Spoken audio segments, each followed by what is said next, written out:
What's up, dummies? Howdy. Whoa. Bring that down just a bit. How about the other dummy? Kevlar, are you there? Kevlar, can you hear me? I'm here. Oh, shit. Gang's all here. How'd that happen? The original. We tried to get out of it. Yeah. We did a whole lot of things. Clump changed his look just as the action figures were about to come out. That is not a filter. I loved yesterday when I sent Marsh a picture of this in the process, and he goes, I like how you can fucking get your face painted twice in 2 goddamn days, but you can't do a pop. Yeah. Yeah, I was blowing him up on that one because I've been asking him since quarantine happened, hey, now you got tons of time, just paint that fucking pop from like a year ago. And he goes, yeah, I'm on it. And then he paints his head twice. To be fair, somebody else painted my head. This is not going to be a bearing of how good the pop will look, in 2023. That's true. You became an airbender for a short period of time there.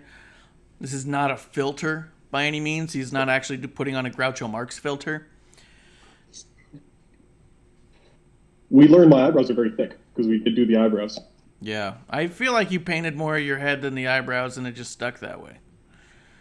No, I went like ham to try and get rid of the staining. When we did the blue, like the day before I'd done blue, and it looked like I was like, oh, this is gonna look great when it was on, but when I washed it out, it just did the staining stayed.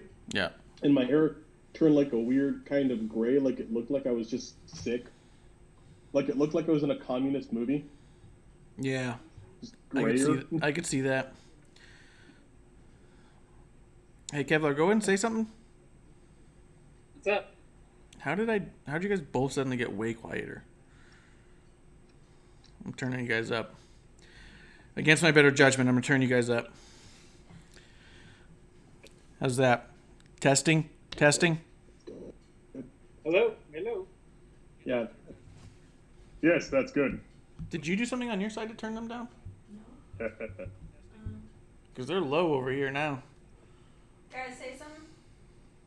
Something. There you go. That's my volume down. I didn't know it was going to affect. Yes, your volume is the computer. All right. I don't know if...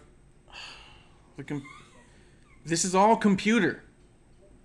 This whole setup is computer. But you also have volume control. For speaker. From the computer. Where every show is like our first show. You might have tuned in thinking, hey, am I going to be watching episode 2 this week? No, you're not. No, episode 1 again. 1. Yeah. One of you guys has me up real loud. Yeah. Kevlar, are you not using a headphone? No, I forgot it. That's a problem. That's going to be a problem. This is why I said like an hour ago that we got to prep before we go on. This is part of the prepping. I was grabbing other shit. Yeah, but now we can hear a straight feed of me minutes after I just said it. Yeah, this isn't good, Kevin.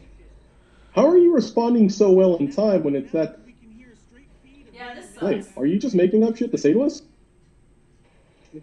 Me? Oh, now it all comes to life. Yes. No, I thought you were talking to Mark.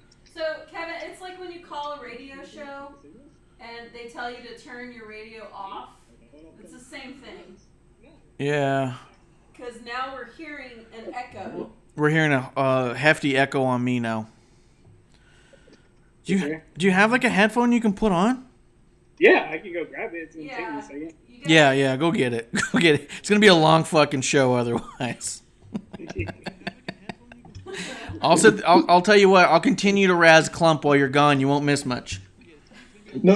Can we have a YouTube highlight of producer explaining to Kevin sound? How sound works? Yes. After you had to explain to me how computers work. Yeah, computer has sound. Well, now that I know computer has sound, what Kevlar doesn't seem to realize, this phone has sound. You know how those holes on the side of your head that don't have the squishy white things make tingle when things are loud? You know what loud are. This is insane. So today, Clump, I've been feeling a bit a bit under the weather, just mostly sneezing and a bit of a congestion. I feel like it's letting up some, but I'm going to attribute that to Jim Beam Hot Toddy. That is our drink of choice today. This is the one we're looking for a sponsorship or cease and desist. Either way. God, this echo, dude. All right, so tell people tuning in what's happening. If you're just tuning in, no one was ready on time to do testing, and we had to just go live. And it turns out we were far from ready from going live, which... Whoa. Oh, what? I was here. I was sending emails, but I was also ready for testing. Yeah, that's true. Efficient. Clump was present and doing other things. This is true. Yeah. I'm fucking efficient. And while you're on the subject of going into like how that helped you out, Sudafed has been amazing. Okay, we'll have to call him back. Oh my god. I've had a sinus infection for a fucking month. Thank you, Sudafed. Sudafed gave you a sinus infection? No, Sudafed's made me feel better finally. Oh. Yeah, it's been a rough week. It's just been everything. On the bottom corner, is there like a little emblem of him? Oh no, shit, it's way over here. He hung up. I know, but usually there's like a little button you can click to recall.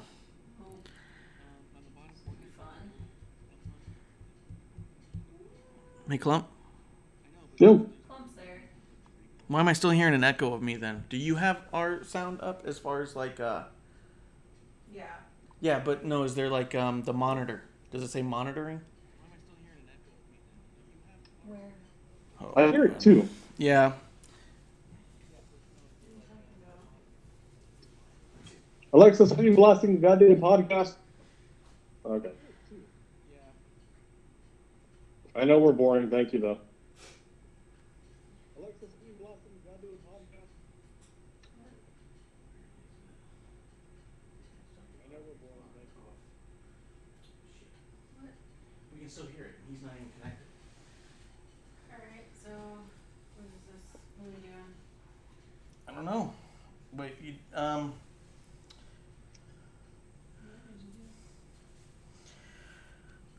testing. Hello. Howdy. I'm not hearing. Hold on. Are you still hearing the echo? Yeah, it's definitely there. The echo's coming from the computer. Not as bad though, but It's still there, but it's definitely coming from the computer. How about now? Hello? Let me see here. I'm not hearing it. I'm not hearing it now. Oh, okay. Yeah, no. Good. Was that from the tab being open?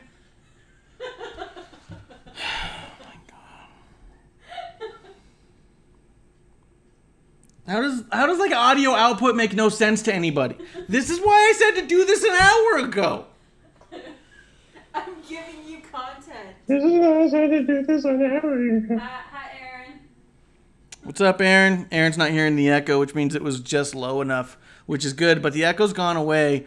We were hearing a feed from our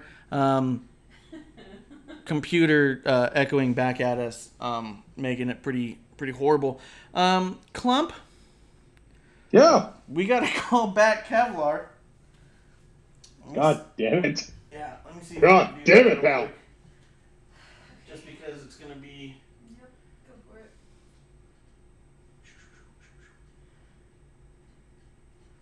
Over here. Nope, it's over here. Nope, it's right here. Okay. And. Do you want to not show his number? No one can read that. You sure?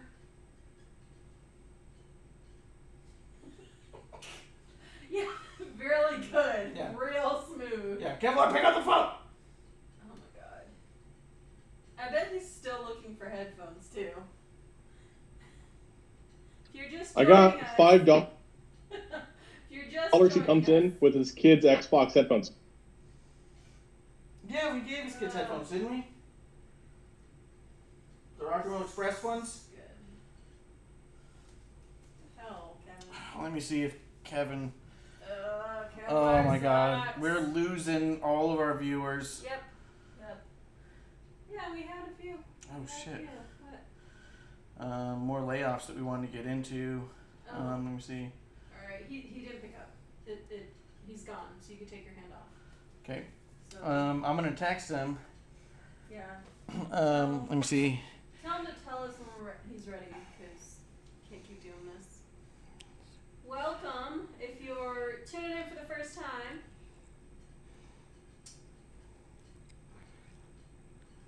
I did a tweet and an Instagram and a Facebook for the show. You got those out just now? That's a great use of time.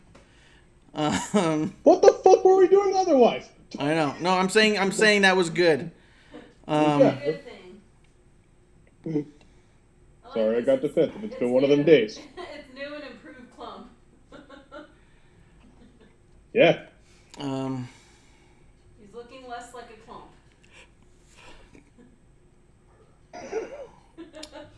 So someone very, very, very close to me. Oh man, I'm trying to see. I look like the guy who tries to sell Woody in Toy Story 2. Oh yeah. Yeah, there it is. Yeah, that's the one. I was trying to nail it down. I couldn't do it. Yeah. Very good. Thank you, girlfriend. Mm-hmm. Thank you for being supportive. Fuck. Oh, trying to see if I can't get Kevlar back on the line here, but assuming he just never wants to come back. Let's see here. There was wrestles this week. There was wrestling this week. The big thing, and I was really hoping to get. Let's see. It was until she started fucking. Kevin doesn't want to come back on the show. All right. Really? Yeah. Okay. Totally fine. As it turns out, he'd only watched like 1.5 of the shows anyways. So let's see. Couple of things, Clump. Things that came up this past week was a bunch of layoffs. It happened like right after we put on our show. I'm just gonna roll through the list here real quick. And there was 2 more that happened just like today, it looks like. So stop me if you want to talk about anybody, but remember, it started with the revival like a week ago, 2 weeks ago, 3 weeks ago. Yeah. It was. I think roll into them and let's talk after it all, because there's gonna be a fair amount, you know. So we have the revival. Yeah, there's a lot. So it started with the revival, and then about a week later, we got a bunch of them. And then throughout the week, they've been trickling in. But we've got Carl Anderson and Luke Gallows were collectively let go. Zack Ryder, Kurt Hawkins, Heath Slater, Rusev, Drake Maverick, Eric Young, Rowan, Sarah Logan, No Way Jose, Mike and Maria Kanellis, EC3, Leo Rush, Primo and Epico, Kurt Angle, Aiden English, Mike Chioda, Shane Helms, Scott Armstrong, Pat Buck, Lance Armstrong, Fit Finley, Billy Kidman, Sarah Stock, Sean Davari. Some of these are producers or NXT talent, so I don't know all of them. Sean Davari, Mike Rotunda, Kendall Kashin, Serena Deeb, Chris Guy. My autocorrect messed up this guy's first name, and now I don't know what it was, but last name Jenkins. Josiah Williams, Jerry Soto, Alexandra Jaksic, Andrea Listenberger, Dan Matha, who was going by Dorian Mack. Dan Matha.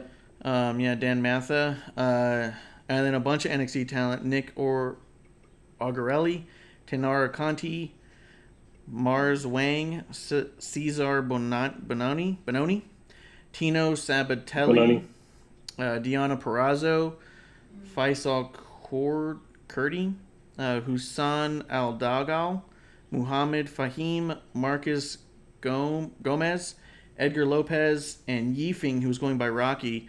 And then today, Cassius Ono made remarks that Chris Hero is back and he's no longer with the company, as well as John Quasto from 205 Live. So It's a lot of names, man. And Rusev. Yeah, I said Rusev early on. He was pretty early in the list on accident. Sorry. But yeah, Rusev as well. It's never a good thing when this part of wrestling becomes like the thing you lead off on. In any industry, in anything you're passionate about, you never want to start off by talking about people that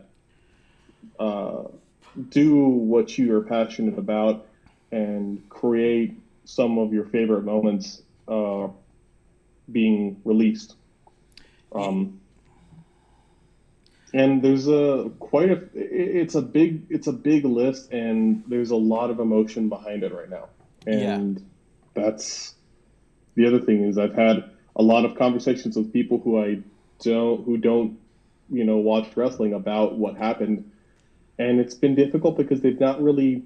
It's kind of like last week we talked about the idea of WWE being I did it, wrestling in Florida being an essential business, and it became WWE being essential.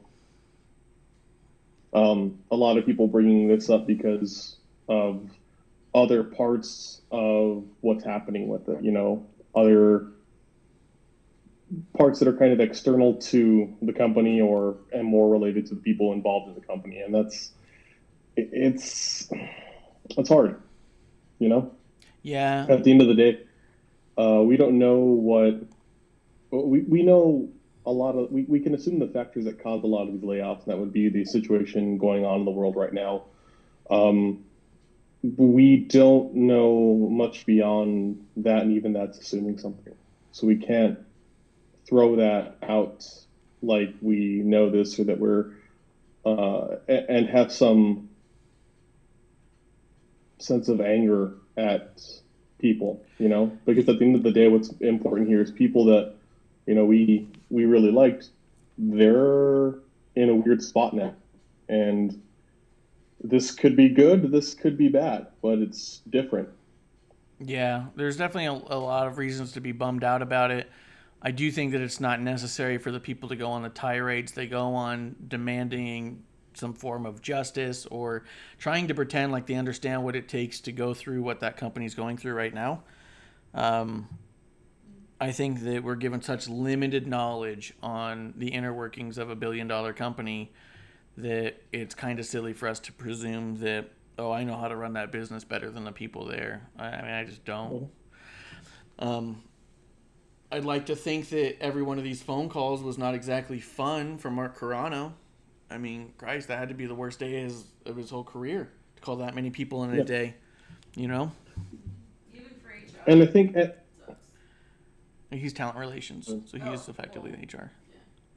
Yeah. And what's weird is the amount of stuff that I read that was like reading in and adding to when people said that they were being texted. And I'm like, well, I'm sure there's calls after the text. And also, in today's day and age, these people have lives. I might message them first to say, hey, I need to talk to you, Yeah, it also sounded like a few of these people have popped up on podcasts, and even like Gallows and Anderson have put out their own podcast, as well as Zack Ryder and Kurt Hawkins, where they didn't come off sounding surprised in those. You also look at how quickly they all had their pro wrestling tees up with brand new designs. Most of these talent already have new shirts out. Drake Maverick put out a video immediately after that was essentially the greatest promo that NXT has ever seen. It was amazing because it was like, it came from such a real place. And I think Sam Roberts did a really good job of breaking down that, so I don't want to bite off of his stuff, but I thought the same thing when I saw it. Was this is a promo about the cruiserweight tournament, because in that video where he's all sad and crying and talking about what he's doing, he's all like, just know that if these are my last 3 matches that I have, which is insinuating he's going to the finals, he goes, these could be my last 3 matches. He's like, I'm going to give it my all. I'm going to do everything I can to try and win that title, and it's like,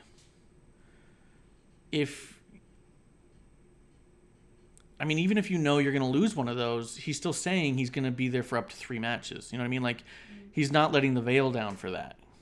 You know what I mean? Yeah. Which was great. because he gets it. Like you can use this. Now there's going to be literally no one watching that tournament not rooting for him, because that was the video that came out with him saying he's going to be in that tournament still. And so it's like, well, yeah, now everyone wants him to win it. That's incredible. I don't know what that's going to translate to on the other side, other than it just makes him more beloved by the end of it all. Yeah, no, absolutely. And if it turns out, he ends up somewhere else, or it's, not a work. Yeah. Great. That's a great start to a resume for everyone, Yeah. And I think, you're right, is the amount of stuff that people had out. I don't think people were super surprised, or they were maybe thinking about it, because we'd heard some of these people talk about this. So yeah, they're ready to get out in some capacity, Some of them, I think that's why Reviva was let go when they were, is I think that they had made it clear that they weren't going to be signing contracts, and I think they just said, we'll just wrap that up then.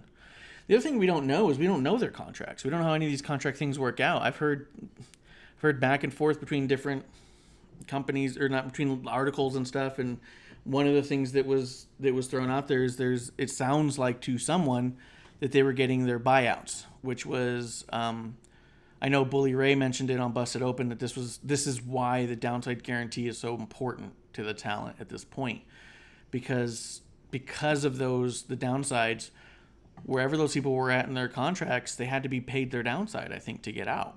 Mm-hmm. So if these were contract buyouts too, then you got to imagine there's a lot more to this story than we realized too. You know what I mean? How short were these contracts? How much were the buyouts? How much longer did they have? And if they were long, those downsides are still decent money. So this isn't a narrative of these people being fired and being out of work. And that's, I think, what's been neat to see is people talking negatively about what happened. Like with regard to the people being let go and the idea of firing and them being on, they're not really, no one's aware, but I imagine their severance, their pension program, which is their downside guarantee, is fairly decent, I mean, when you think about it, just from the concept of a contract, you're signing a multi-year contract saying that we promise that in this time frame, you won't make less than this amount of money. So if anybody had more than a year left, then they got ostensibly what's more than a year's salary in one big chunk. Which, I'm not trying to downplay what's going on with these talent. It's obviously awful and sad, and a lot of them are probably confused on what are you going to do, but a lot of them, I think, have time to sort that out a little bit. They're going to have the opportunity to sit down and think about what's next, where a lot of people are not in those situations. A lot of people who are getting let go by other companies are just waiting to see if their unemployment's even going to show up. I was reading an article earlier today about millions of people who have applied who have gotten nothing so far. One person from your last trip on the East, I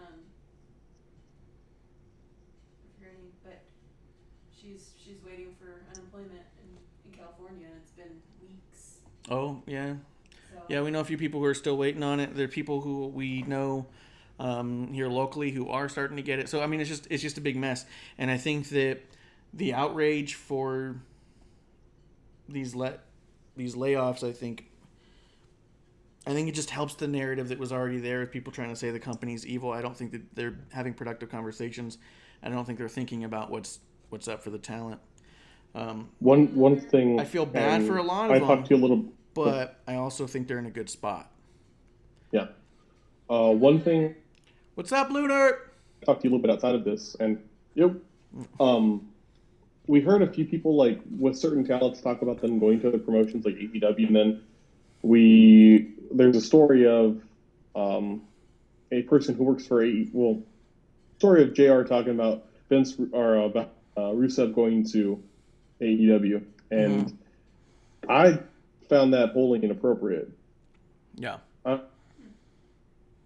Like, to me, with what's going on, and it's dirt cheap, so who knows where it came from and what it was and what the surrounding questions were. But if I'm an AEW and I work in that company, used to do talent relations for WWE, I'm pretty fucking sure last thing we're thinking of is hiring people right now, because what's happening to them is happening to us, and we might be in their boat soon. And they're insulated from it, but who knows? And what's happening here will happen to everyone. So this will get better, but this really shouldn't be a moment of wrestling company versus wrestling company. This should be a talk of wrestling. Yeah, what's going to happen? I think that AEW is in, as far as we can tell, it comes off as a much smaller organization than WWE in many, many ways. I don't think that they're in a position right now where they can go, oh, let's just swoop up all of that talent now. Where a lot of people were talking about, like, oh, look at how great the AEW talent's going to be. And I joked around about that as well with, like, hey, if the cards are played right, AEW can end up with some really great talent. But I'm saying that more on the other side of things. Once stuff starts to settle down. Zack Ryder even put out a post talking about how he's been getting a ton of booking requests since he got let go. And he's all like, guys, now's not the time to do this. And he said that until this whole thing is settled out, he goes, I'd love to go out and meet my fans. And he's like, but until then, he goes, I'm not taking any bookings because I'm not going to try and deal with any cancellations. Let's just watch how it plays out, you know? But I think when it all clears up, the people who want to go back to WWE likely will be able to. The people who don't will have the opportunity to go to the AEWs, NWAs, and MLWs, like GR Lunar is saying. But I think it's going to be up to the talent at that point. I do think that's the cool thing about this is all this talent now has their future in their hands. It's kind of exciting to see when this all blows over, what do they want for their careers to look like, you know? I'm excited for Heath Slater. I think Heath Slater could do some really awesome stuff. I think he takes a few years, get all jacked up, and then come back like Jinder and Drake and Andrew McIntyre and do the whole 3MB thing all over again. And he said too, that'd be awesome. That he's had like a fire lit in him, and he tweeted that out a while ago. Let's see. GR Lunar wants to see. For him. GR Lunar wants to see FTR as NJPW tag champs. Have they never been that? I would have expected they had, to be honest. But if they haven't, then absolutely, I would love to see that too. I guess always assumed that Revival had a big Japan presence. I guess I haven't really looked into it otherwise. Yeah, they do. They do look like they look like, they make me think of like Cowboy Bob Orton, or these like big rough American heels. Mm-hmm. So they'd be perfect over there, Yeah. Like Luke Gallows and Carl Anderson. Yeah, and Carl Anderson's already teased about going back to Japan. I don't know. I think it's going to be exciting later, but it's also crazy to think about where we're at right now. Lunar doesn't think Revival's been to Japan. I just don't know. It's very possible. But I also wonder who's going to jump to come right back, because you see guys like Drake Maverick and Zack Ryder. And I think about them the most, to be honest, when I look at the list. The people who just, their dream was forever to be a WWE superstar, and on any capacity being that meant everything to them, that I could see them just going back as soon as they could, Yeah. No, and I think, I could see the producers coming back, and I think that's the part that upsets me the most, is hearing the amount of producers that are out. The producers, my understanding, all the producers really were special. furloughed. They were furloughed with the expectation to come back. That none of the producers were let go, is what I read. But again, I wasn't a part of those conversations. It's hard to say. Fabtina says No Way Jose's never said a bad thing about the company. I just don't know where No Way Jose's head is as far as the company goes in general. Like, we just haven't seen enough or heard enough of him on like interviews to hear about what his dreams and aspirations were in the industry, I don't think. But it could be. He could very well also come running right back. I don't know. But I also think that guy was an incredible talent. With No Way Jose, when he was in NXT and he got over, he was one of the people who was really upset that appeared suddenly on the main roster, because it was just like, right, this is because of the dancing. There's going to be nothing else to this. And, he's a big dude, and he came up really quick. But he's not a big enough dude that I feel like they can push around those things. Like, I still think that, and we'll talk about this with certain people on the roster. I'm like, wow, you really did get put up way too soon. Yeah, there's a number of people I think they move through real fast. The thing I thought was such a bummer about No Way Jose is right when he finished up in NXT, it was like his first real storyline in NXT, and he got to really show his chops and his serious chops too, where he was like dancing, but then like it was kind of reminding me of when I think back on it, it reminds me of the way Kofi did with his title reign, where he was goofy and coming out throwing pancakes. But when that mic kicked on, he got real serious and was like, this means a lot. You know what I mean? This is serious business. And No Way Jose, I thought, was able to do that in NXT. And then he got kicked up, and I was like, oh, this is cool. But like you was like, unless. And then, they did the one thing that you just hoped they wouldn't do. So, but yeah, it is kind of a bummer. I do think these people are probably, it didn't sound like too many of them were ultimately all that surprised, and a bunch of them seemed really ready for it.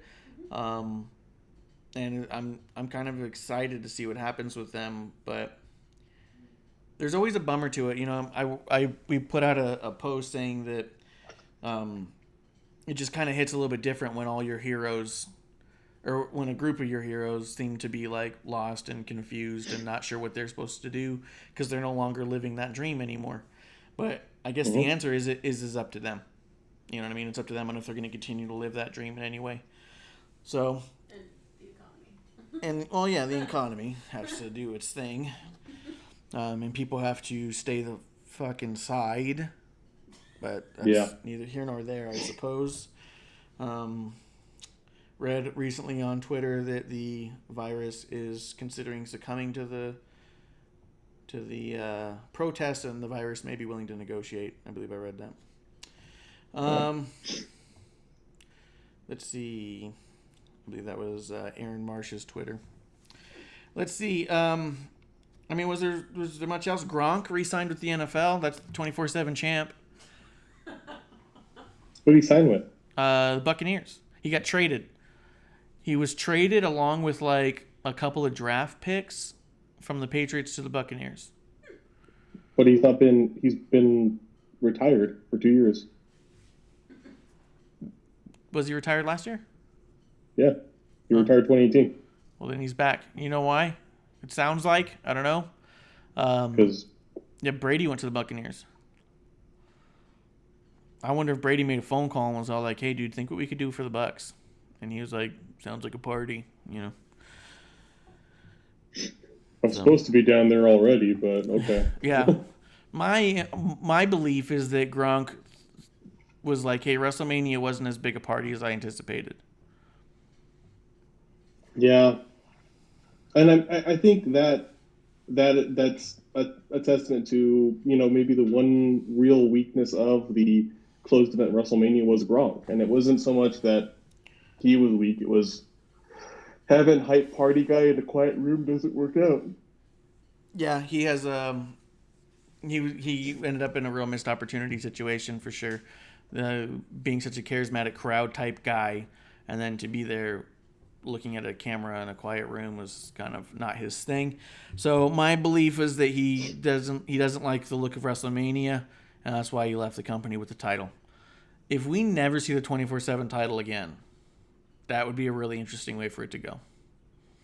And I hope he takes it to the games. And then I would love that if he at least once.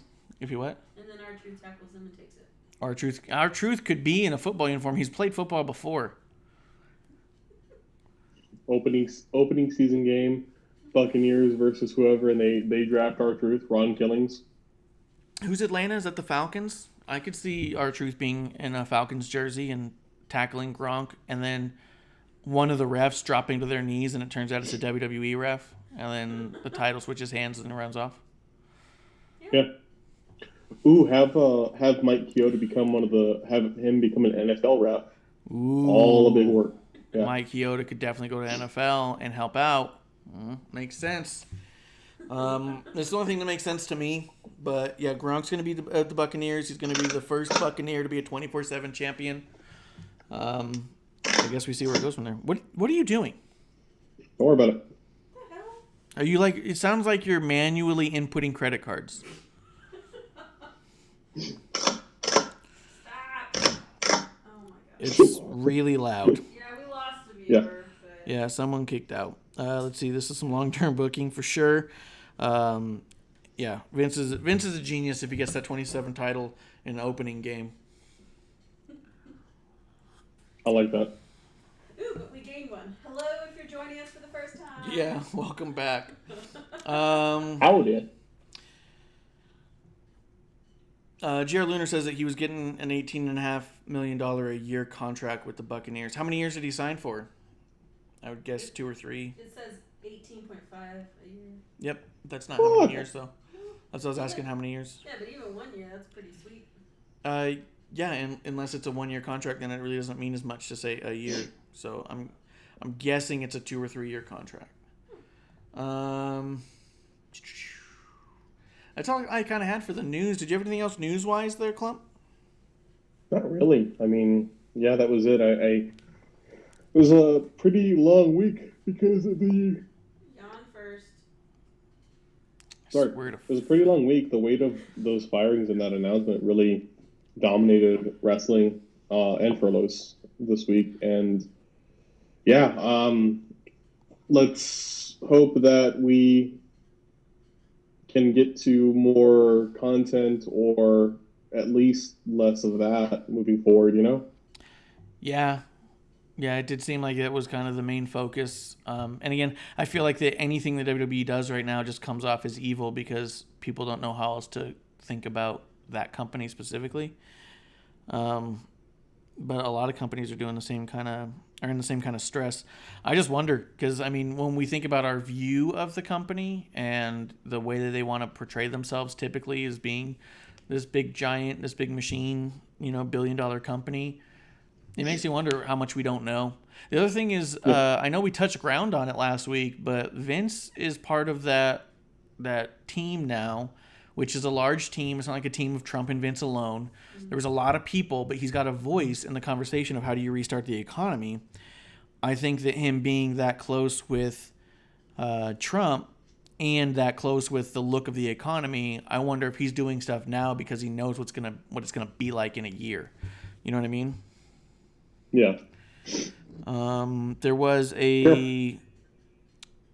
someone Aaron's bringing up in the chat. He wanted to talk about this. I was reading about it briefly. We hadn't talked about it yet, but we can bring it up now. Let's see. There was an let's see. At Tuesday's Orange County Board of County Commissioners meeting, a WWE employee named John submitted public comment, which was an anonymous public comment saying they're being forced to work TV tapings despite stay-at-home orders, and says he's unable to speak out because he feels to be fired if he approaches his higher-ups. I was reading about that a bit ago. Let me see if I can pull up the one that I was looking at, because it had the full... Let's see. It had the full, what do you call it? The statement. But the statement was something along the lines of, let's see, WWE forced to work. It was something along the lines of, I work for a company known as WWE, and they're forcing me to work. And I felt like the verbiage was just a little weird to me. I don't know much about any of this, but the WWE did issue out an official statement saying the accusations aren't true. Employees know they can confidentially go to human resources and not the public. Notwithstanding the appropriate protocol, no one would be fired if they were uncomfortable with their surroundings, and they've made accommodations for individuals upon request. Let's see. People are starved for content. Wrestlers are chomping at the bit. Let me see. Here's the statement itself.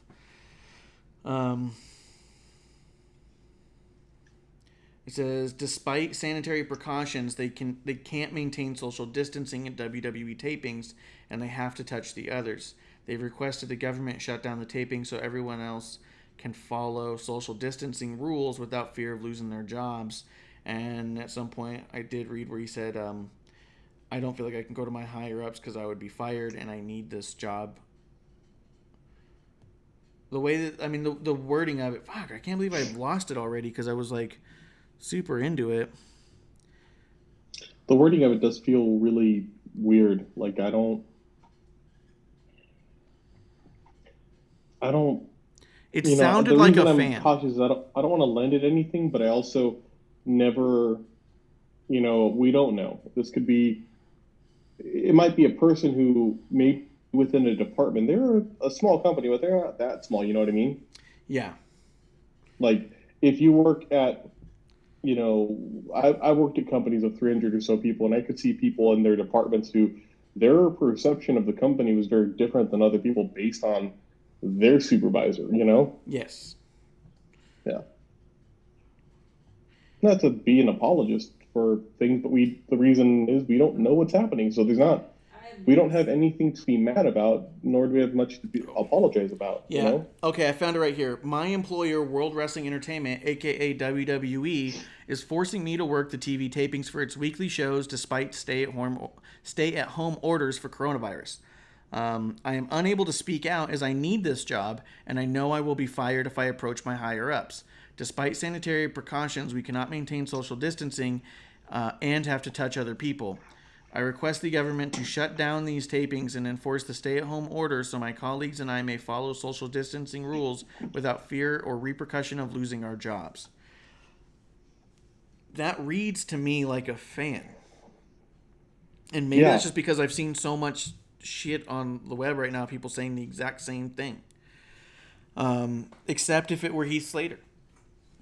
If Heath Slater said, I need this job, I got kids, I would say that makes sense. I think this is a real letter. Let's see. Wow, John Cena ain't playing. Yeah, they said that his name was John. John Cena's like, I can't do this. Let's see. Need this job. I have kids. Yeah, I just feel like it didn't read to me like an employee concerned. It read to me like a fan trying to make a point or trying to be like, I'm going to shut it down. Yeah. Which, I mean, both may be true. I don't know. I wasn't a part of any of it, but it just didn't sound to me like it. And it also kind of goes against everything the WWE's been stating, even the people who've been working over WWE. You know what I mean? So it sounds very outside looking in and not a lot of inside looking out, because a lot of people involved have said, they've gone out of their way. They've done a lot to make us feel comfortable. Things have been incredibly sanitary. However, Sam Roberts did bring up a good point, which we were also going to bring up, which was every single wrestler seems to go over and sit on Michael Cole's lap, and it's kind of a bit much. I said that during the show. Yeah. I was like, what the hell, dude? You're too close to him. Yeah, a bunch of people were going over and just like putting their arm around him, getting in his face. Big E sat on his lap. Dana Brooke ran over and gave him a hug. And it's like that was all a part of his package when he got promoted to senior, commentator. Recent promotion he got. His rider had I need people to sit on my lap. Mm-hmm. He made sure that happened. What's up? A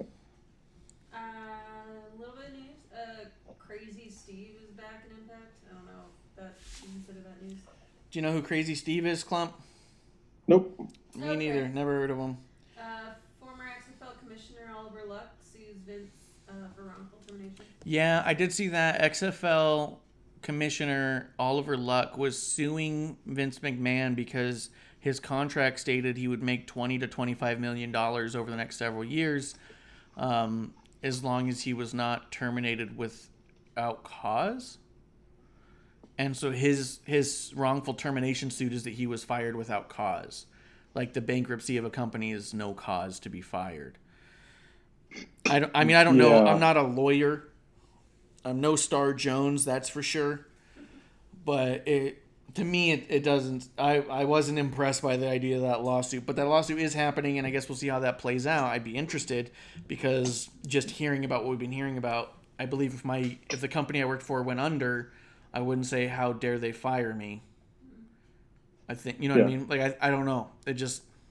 Other news, Dan Matha, Yeah. Dorian Mack got in a serious car crash. Yeah, Matthew got into a car wreck like a couple days before his release. I mean, it's a bummer. I don't know that it's... They may not have even been aware of it, potentially. I mean, I don't know. Yeah. But he was in a car wreck earlier in the week as well, yeah. Okay. That's all I got. Yeah.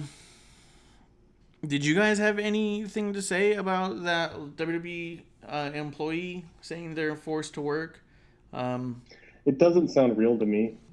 I agree with you. It sounds like, I wouldn't even say a fan. It sounds like the people that have talked to me where they're frustrated or upset. You know, when I got the message that WWE is an essential business, it sounds like that kind of person, a person that's just trying to get like attention to this, and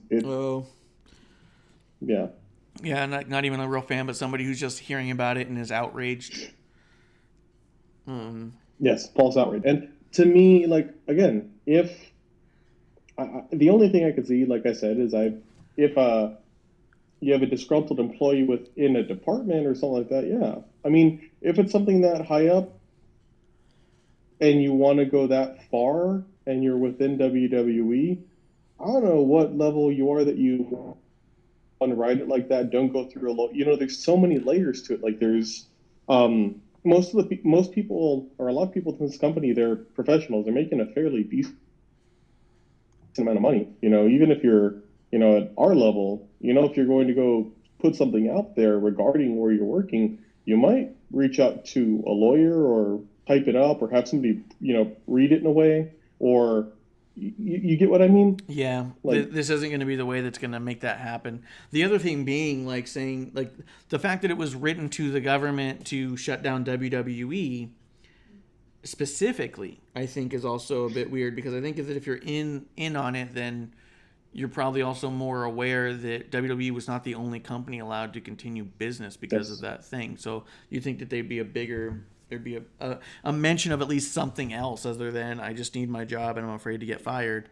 I don't know, I didn't read it and go, oh shit, something's happening. I think like you said, like Lunar kind of agrees. It sounds almost like someone who's not even associated with the company or not even really a fan, but it sounds almost like somebody who asked a WWE, like a ex WWE fan, to proofread it to see if it sounded good.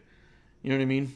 Yeah. I'm unable to speak about this. I know I'll be fired. Well, make sure you put that there's sanitary precautions. You know what I mean? Like, they have to touch their colleagues. Like, it sounds like it was proofread by somebody. But I mean, like, that's the bulk of it. I don't hear genuineness out of it.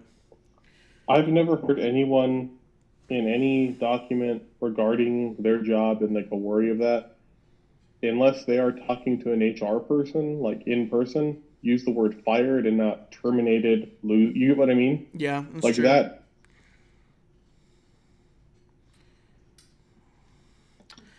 It does look like the John Alba tweet, which is the one I was looking at about that came out, also tweeted another one, said, well, there really isn't a way to verify this is 100% absolutely a WWE employee.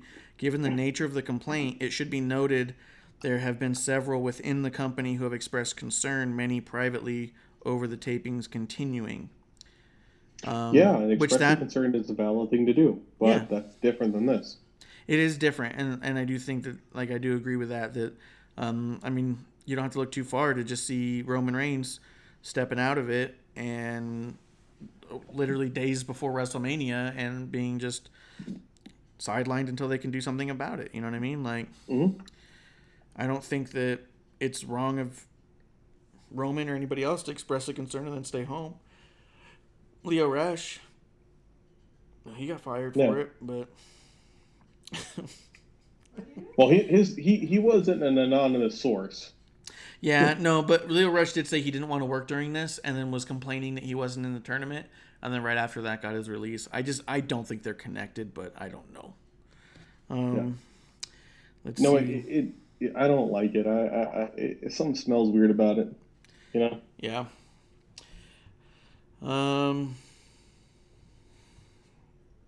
Yeah, I think that's all I really got on that. I'm just looking at the other stuff around it. Aaron believes it was Cody Rhodes who postulated that. Yeah, could be. I think more likely one of the Jacksons. I think the other thing that's interesting that I'm wondering when the conversation's going to kick up, depending on how all this all plays out, is because WWE, because of the parameters in which WWE was allowed to continue to record, it allows AEW to also then continue to record. So I'm wondering to see how that conversation comes up, because also if you notice the empty arena match that was on AEW this prior week of Moxley versus Hager was filmed in Florida. Yeah. So it makes me wonder how much stuff is being done in Florida now, or quietly, or I guess we'll see what tomorrow looks like. I do have like a real legitimate question with the Being the Elite content, because in Being the Elite they're putting on matches in what looks to be California, and it's all their California-based talent. And they say it's from the Jackson compound. Well, that seems to be a stay-at-home order violation in California. Doesn't have near, you know what I mean? Like, they don't have near as much leniency from this, or we're not throwing it out to them questioning it. Then again, a point I made in all this is we see several other content producers have things they put up on platforms, and there's quite a few people in this room, but we're ignoring it. Yeah, they're not playing it out the same way. Especially the idea of it's on the Jackson compound. I think that people are like trying to mince up the idea of what constitutes a soundstage or some shit. Like it's about gatherings. It doesn't matter if it's private property or public property. You're not supposed to have that many people hanging out if you're not just all quarantined together. So if these wrestlers are all living together and have been living together all month in one building, and it happens to be a ring outside, I would consider believing that it's fine. Okay. But if any of these wrestlers are coming from a different house, if this is being filmed on a camera being held by someone who doesn't live there, then I think that, it does raise a few questions and a couple of eyebrows, if you ask me. But, like I said, I'm curious to see how it all plays out now that Florida's opened up filming to them as well. Are we going to start seeing that, and how are their fans going to react to that? Because the overwhelming fan base of AEW has been feeling really high horse lately on this whole thing. And maybe they're right. I don't know. Again, I'm not involved in any of these filming, so I have no information on that.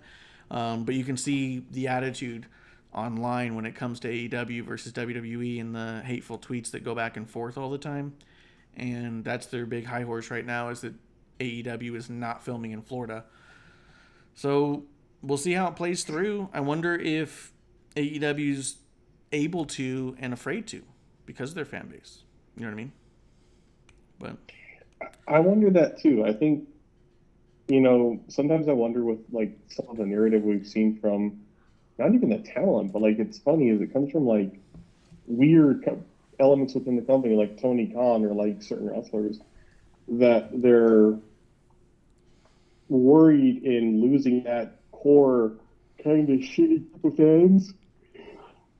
That group of fans that chant for CM Punk at every fucking show, that chant what at every fucking promo, that love this. And, they're worried about losing them, so they don't send out kind of messages of solidarity, which I think, I think wrestling is wrestling. Acknowledging each other in a positive light or in any capacity is good. In Japan, the wrestling promotions unified and went together in a meeting with the government regarding performing and funding. Yeah. Yeah, like it was evidently going to be a meeting with the largest companies seeking funds, like a bailout. Yeah. And everyone went.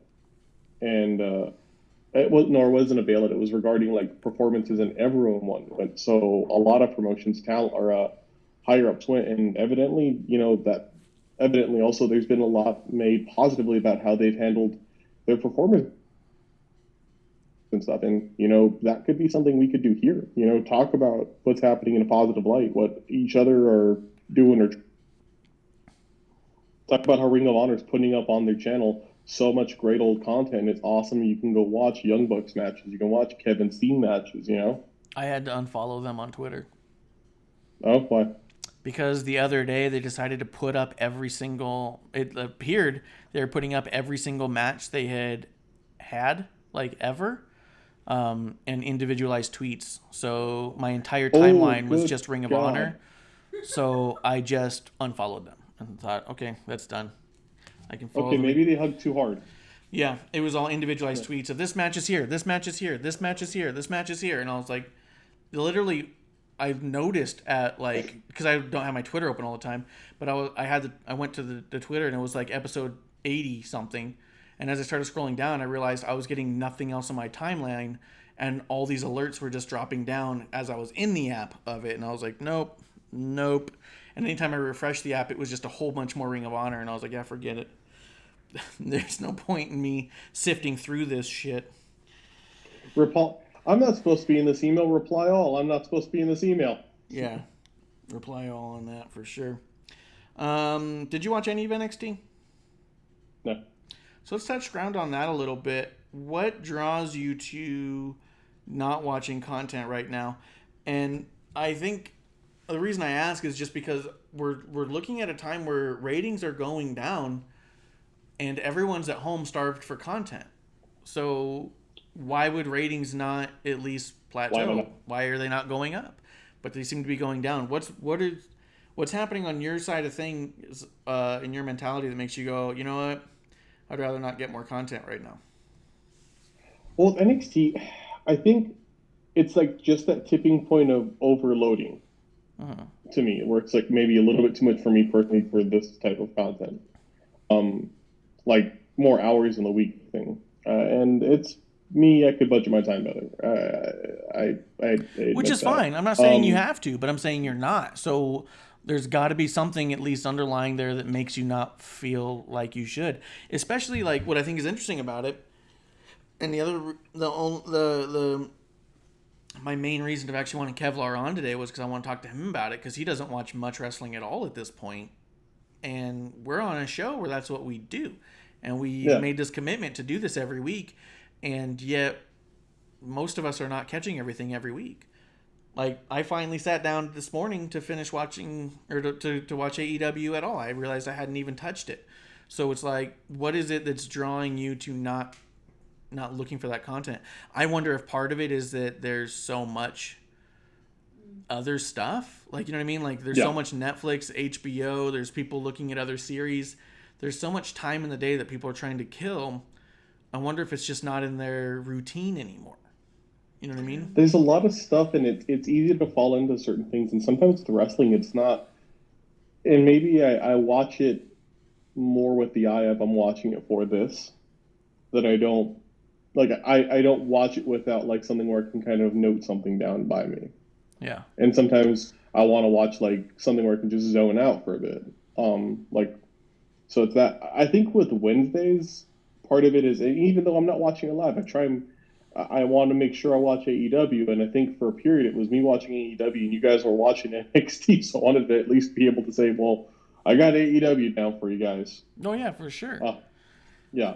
But now you're watching AEW and NXT, so yeah, I think it's that, and I think it is I don't know, I kind of wished more people would watch wrestling in this. I think also there's not been as much promotion of wrestling in this. You know, we're still not seeing it, and I think maybe it's a caution thing, or there could be an opportunity to say, hey, this is still going. Do you think people aren't watching live TV right now? Do you think live TV on whole is dropping? Like, people are just watching live taped and streamed? There are shows that are huge, like live PD. Like, a lot of people watch it. It's like a live, like, police following show. It's like Cops, but they're actually live. Oh. That gets, like, butt tons of people. I mean... That seems wild. The Masked show we watch.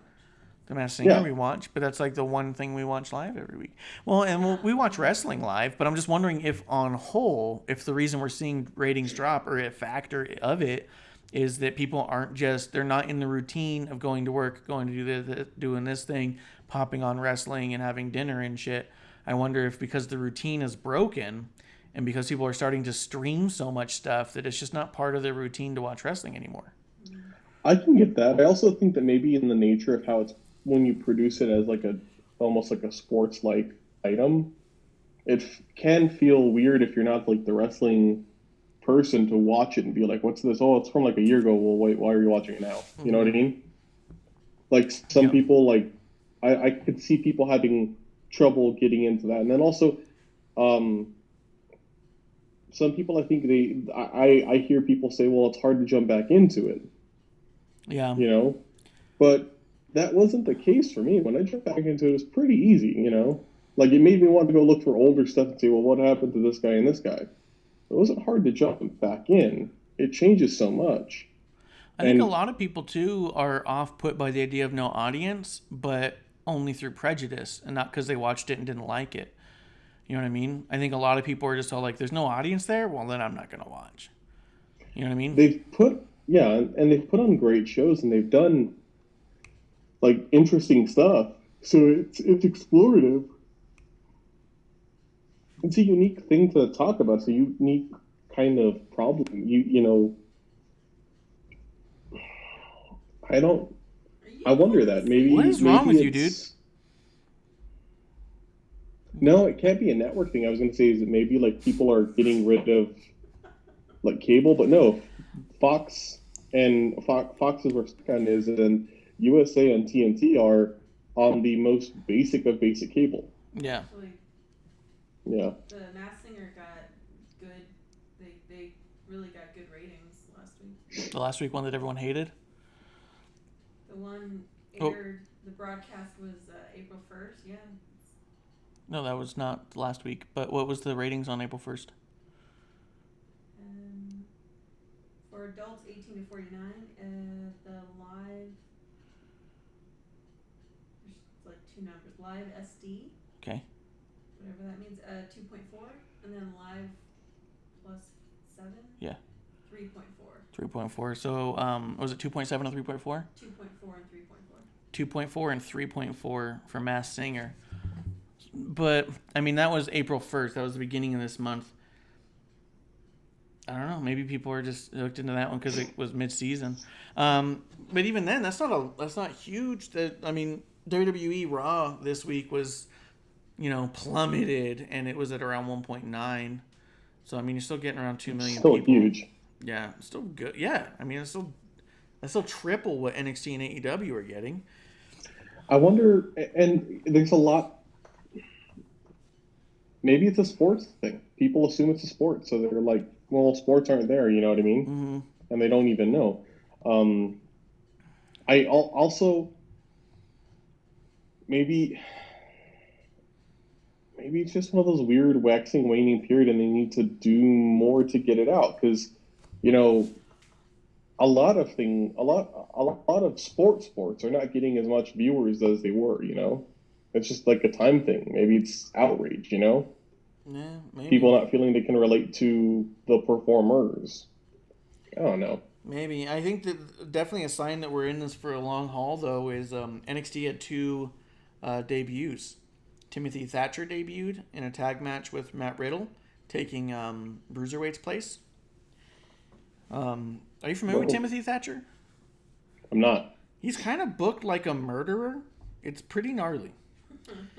Okay. Yeah, when you hear about him and where he was on the indies, it was like this no nonsense, just there to beat the shit out of people and leave, kind of Killer Kowalski style stuff, and that's kind of how he came out here too. They just literally, I believe it was Morrow was on the commentary, and he just said the toughest son of a bitch, or meanest son of a bitch, or something like that. And I was like, Jesus, like, and then he just like stormed past Matt Riddle, who tried to pose with him. He just like walked over him and walked to the ring and got in someone's face. And you're so like, whoa. So it was pretty cool. And Killer Cross made his debut. Nice. And you can see a woman's boot there, so it's the assumption of Scarlett Bordeaux. He attacked Cross attacked Ciampa when he was giving his little promo at the end. But he's got a new name. It's... Where is it? Killer Cross. Where's his new name? Karrion Kross. Oh, yeah. I don't know what carrion means, but it has something to do with murder too. Dead meat. Dead meat. Like dead animals. That's what it means. Yeah. But yeah, he has a shirt out already, and it said Carrying Cross on it. So I was like, okay, I don't have a problem with that. But yeah, so they both came out and they both had pretty good showings. Charlotte Flair did her normal Charlotte Flair stuff. Tozawa defeated Swerve going into the cruiserweight thing. Tegan Knox and Raquel Gonzalez had a pretty decent match. Let's see, Shotzi Blackheart got involved. So I guess the big stuff on NXT that was the big takeaways was like Velveteen Dream and Finn Balor had this kind of face off. Finn Balor took out one of the Imperium, trying to get his way to Walter, which I really don't know how that's supposed to play out, man. Finn Balor's whole thing is that he wants Walter, but neither one can get to each other. Like literally, legally, physically, yeah. They can't get across that ocean. So I'm just wondering how that's meant to play out, or if they should just put a hold on it, or maybe they are, and that's why Finn Balor got in Velveteen Dream's face when Velveteen Dream was cutting a promo on Adam Cole. But those are kind of the big things, to be honest. Finn Balor, he said something about Velveteen Dream making some ignorant comments. But I wonder if that's where they're going with Finn Balor, is just to Velveteen Dream for now until they can figure the next thing out. But having Cross and Timothy Thatcher showing up, kind of cool. Yeah. Did you get around to watching the last Gargano match? I saw a few things here and there of it, and I turned it off because I really just hated the fucking camera work. Right? From watching it, I hated the way that if you're going to do this and shoot it like this style and you have the ability to do it, this would be the time to do your street fight. Do the no holds barred, amazing street fight. Get Edge Orton, something like that. This is that act. Yeah, the camera work really took me out of it. Have two people that can goes around so much of the posture by reputation. Uh-huh. Let them end this in the fucking ring. Let them have their match. Let them go 20 minutes. Instead, we got this. It's just weird. So I'd rather have left the story to what it was before. I like the moment when they were at were in England and they were DIY again together. That's a good end to me. Yeah, I didn't like how the end was Candice LeRae getting the win for Gargano. I didn't think that did anything for anybody, to be honest. No. Fabtina says people weren't super into Edge Norton, but the irony being that this match was longer and cut worse and cut out big bumps, and people were more into this one. Cut out big bumps from people that can take big bumps. And I think that they did take the big bumps. They just cut out the bump. Because when you look at Ciampa's back at the end, he looks like he's swollen and red and bruised. And you're all like, these guys have been beating the hell out of each other, and you made it cut to look like they weren't. You know? I'm either thinking this is makeup, or you cut out all the stuff that they did, that they risked everything for. Because there was a whole bunch of bumps going off camera, and then it was cutting to them on the ground. And I was like, what the fuck? So, I don't know. It definitely took me out of it. What did you think of AEW on whole? Not as good as last week by a lot. I said a lot of things that I liked about AEW last week. I was pretty happy. I thought there was a lot that they did well. This week, no. Did this week feel a lot just like a televised indie show to you? This whole show felt to me like it could have been on AEW Dark. I don't know why any of it was on national television. No. If that's a good description. It felt like an indie show. It felt like last week. I liked that there was indie show silly moments. Cool. There was the best friends match. That was cool. And that match was present, and that there were other matches that weren't silly shit. You know what I mean? Yeah. This felt like a comedy show, like an indie show where, it's like when you go to like an indie show to me is any like carnival show you go to, and yeah, they try and be scary, yeah, they try and be serious, but they gotta have the comedy in it, and they made every match an play that has to have this comedy bit in it, and they didn't. And I mean, I'd even venture to say like this thing was coming off so rookie to me that I think Lunar would attest to this. The local promotion, I mean, there's two of them out here, RWA and HIW, that I think take themselves more seriously than AEW takes themselves, because AEW is doing all this stuff where they're trying to get jokes and they're winking at the people that this is all fake and don't worry about it. I mean, all Britt Baker's stuff nonstop just screams phony to me. She doesn't come off real at all. Her blows are super weak. She doesn't stick anything. And she does that stupid pose where she gets the person like hung up on the ropes, then she goes and poses with them. And then that person is sitting there so long that Jericho even said on commentary, he's like, why doesn't she just backhand Britt? Yeah. Like he even questioned it. Like, this is taking a really long time and you're clearly okay. Like, you're hurt, but you're okay enough to just backhand Britt in the face. Like, because her hand was right there. So I was really feeling like this show doesn't take itself seriously at all. Like almost like it doesn't know it's televised. You know what I mean? But then when I think about some of the local promotions, they take themselves so seriously that you would think it is televised. No, I was really nappy. What upset me too is it started out good. I've liked Jake's promos in Isolation. Oh yeah, I liked that. Yeah. I liked his opening promo. And then we went to Shivani and Jericho, and I liked Shivani and Jericho last week, and this week I hated them because it was the same fucking show. Yeah. It was. I realized like, oh, okay, we're doing the same jokes. Like, it's like when you see the joke of the worst touring comedian who has one set.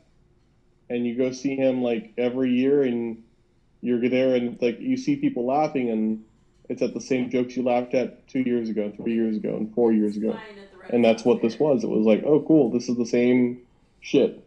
Yeah, it's Renaissance fair humor, and it's how I've been describing Jericho on his almost entire AEW run, is that he is someone who keeps repeating himself for things that he got a pop for before, like the kid in class who said a joke and then everyone laughed, so they just tell that joke every day until people have to tell him he needs to stop now.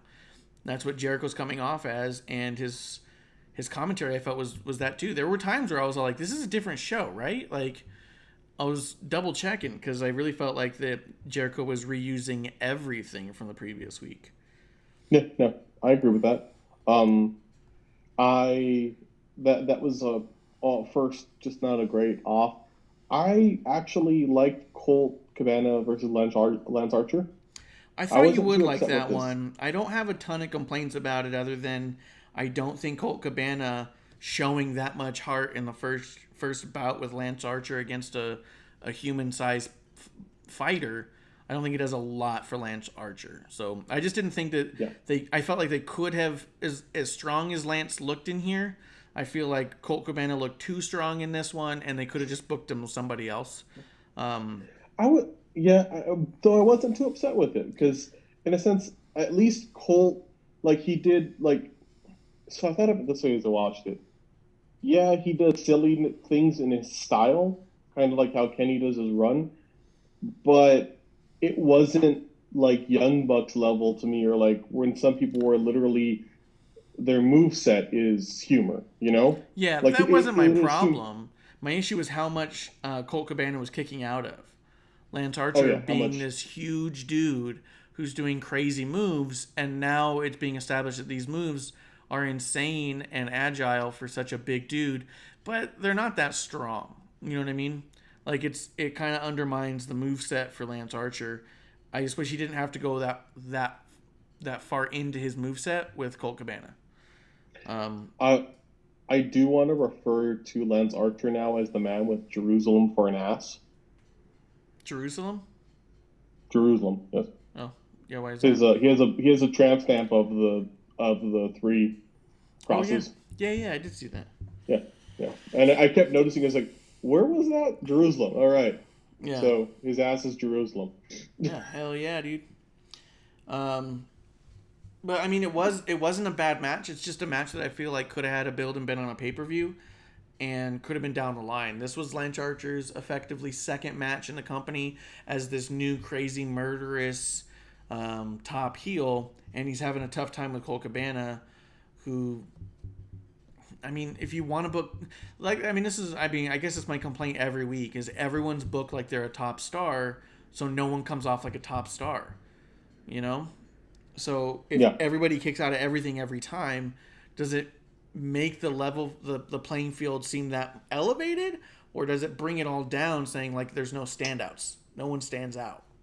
I feel like that's where I stand with it. Is I would want a Lance Archer to dominate his way through this thing, and maybe towards the end we get a Lance Archer Colt Cabana match where this is the first time he's fought anyone who wasn't a child, and he's having a tough time, and it's all like, well, shit, maybe he's not such a badass.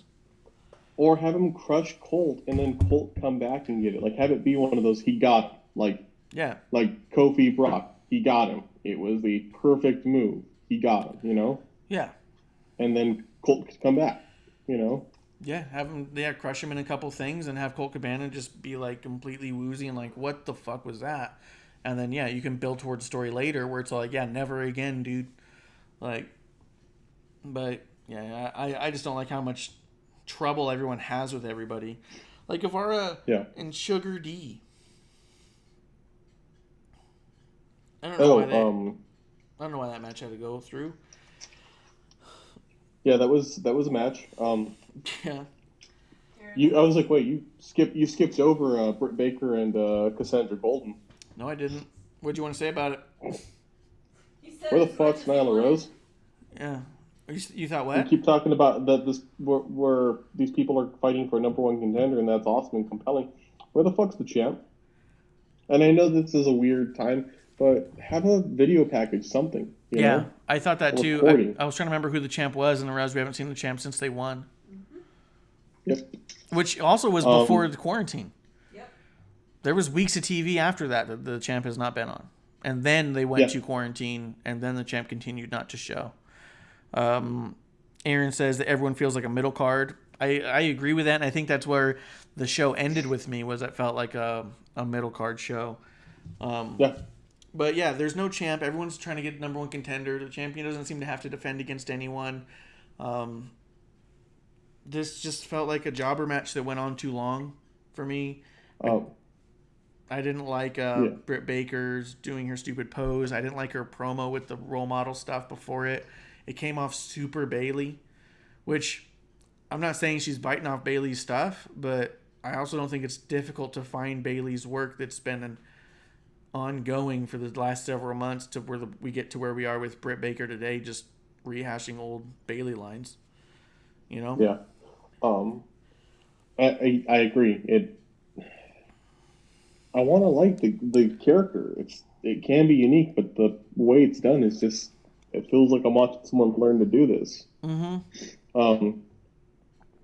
Let's see. I also felt like this was an apology win. I feel like that they felt that Britt should have won last week when she was bloody. And so I felt like they were just giving her a win just to be like, oh, look, see, you're strong. Yeah. Instead of making a call in the match. I fucking hated the Bubbly Bunch. Oh, yeah, I walked away. Yeah, no, it felt like a dumb, shitty version of Being the Elite. And Being the Elite is kind of designed as a travel blog, and kind of, it's kind of a dumb, shitty show. They do dumb, silly things. When you have this level of production, it felt so dumb. I felt insulted. And I'm watching things where it's like, why are you in front of a bunch of kids' toys? When you're not like on like a Zoom call, when we have like a camera around you. Yeah. What is all this shit? Like, why? Yeah, why are we focusing on like toys? It was stupid. Yeah, I didn't like almost any of that. I walked away and I think I grabbed something from the kitchen or something and just kind of heard part of it. But yeah, I definitely was not into it at all. I think Jake Hager comes off like such a pansy when he talks. He doesn't come off tough at all. And I think that everyone around him tries so hard to make him sound tough. He's got such a calm voice. Like, I honestly, as a face, or in certain characters, I could see him being great because he's got a very like calm, deliberate voice. But it's not Jake the Snake. It's, it makes me think almost of like, shit, it makes me think of like Eddie Guerrero. Or no, Rey Mysterio. Yeah. Like, it makes me think of it's kind of a calm, deliberate voice. It kind of reminds me of Babyface Seth, where it almost doesn't matter what you're saying; it just sounds bland. Yeah. You know what I mean? Like there's just no delivery there. It's just bland, and he's not saying anything. It's intimidating. It's all coming off pretty generic and monotone. So yeah, I've been not into the Jake Hager character here, but Bubbly Bench I thought was awful. Chuck Taylor versus Kip Sabian. Man, Chuck Taylor is remarkably bad to be on TV. I mean, what after Bubbly Bunch, when we got to the Shuggy versus Sammy, I was pretty done. And then this was more of the bad stuff. I was okay. So I want to say this is the Sammy thing. I fucking hated that because I hated I've seen Sammy do stuff in other promotions, and I'm watching this and I'm like, I was thinking, have we seen him here do anything where he doesn't look like a piece of shit asshole? And I'm not like a heel, but like just like he can't do anything when he can. Like it just looks bad. And then his promo was terrible, and then Darby came out and I was just like, oh great. So I'm expecting a dumbass Darby video next week. And there's gonna be I don't like Darby anymore. And then Kip Sabian and Chuck Taylor, I didn't like either of them. I thought they both looked really weak on TV. I thought Orange Cassidy looked like a fucking idiot not getting involved with Kip. Oh, and then he did that stupid thing with beating the shit out of Chuck. Yeah, and then when Penelope takes off her jacket, Orange Cassidy jumps up and does the same thing. And you're like, oh, this is so funny. And that's the kind of shit I mean where it's all like, why is this on TV? This feels like indie shit, like doing shit in front of your friends because you want them to laugh, but not because it's a good thing, you know? Well, and Jericho making like comments about Orange Cassidy sounded more fucking out of touch than JR does. Yeah. Okay, maybe shut up. No, I hated it. I thought it was sloppy. I thought, and I've not seen too much of Chuck E.T. because Chuck E.T. was mostly in Ring of Honor. Yeah. And I didn't see New Japan when he was there. So I was like, well, maybe I'm missing something. It'd be cool to see what he does. And I was kind of like, oh, well, Trent's boring, but Trent can kind of do matches. Yeah. Chuck had a really good roll. He rolled the guy into a leg, like a half Boston crab. And I thought it was the one thing he did that looked well done. And then I was annoyed by the fact that a couple things, real quick about Sammy. Jericho said Sammy's 26 years old, and he started when he was 16. So I'm a little confused because 26 years old is kind of old to be in the business in a sense, you know. Mm-hmm. Like I know that older guys like AJ are going for much longer now because they're being safer with their bodies. But, I mean, you think about when Stone Cold was at his peak and it was, 25, 26. You know what I mean? Like, why is Sammy Guevara waiting till now to work out? Because you can tell from when AEW went on TV to now, he's working out. Was it another way to look... Yeah. Another way to look at it to me is you've been in the industry 10 years and this is where you are.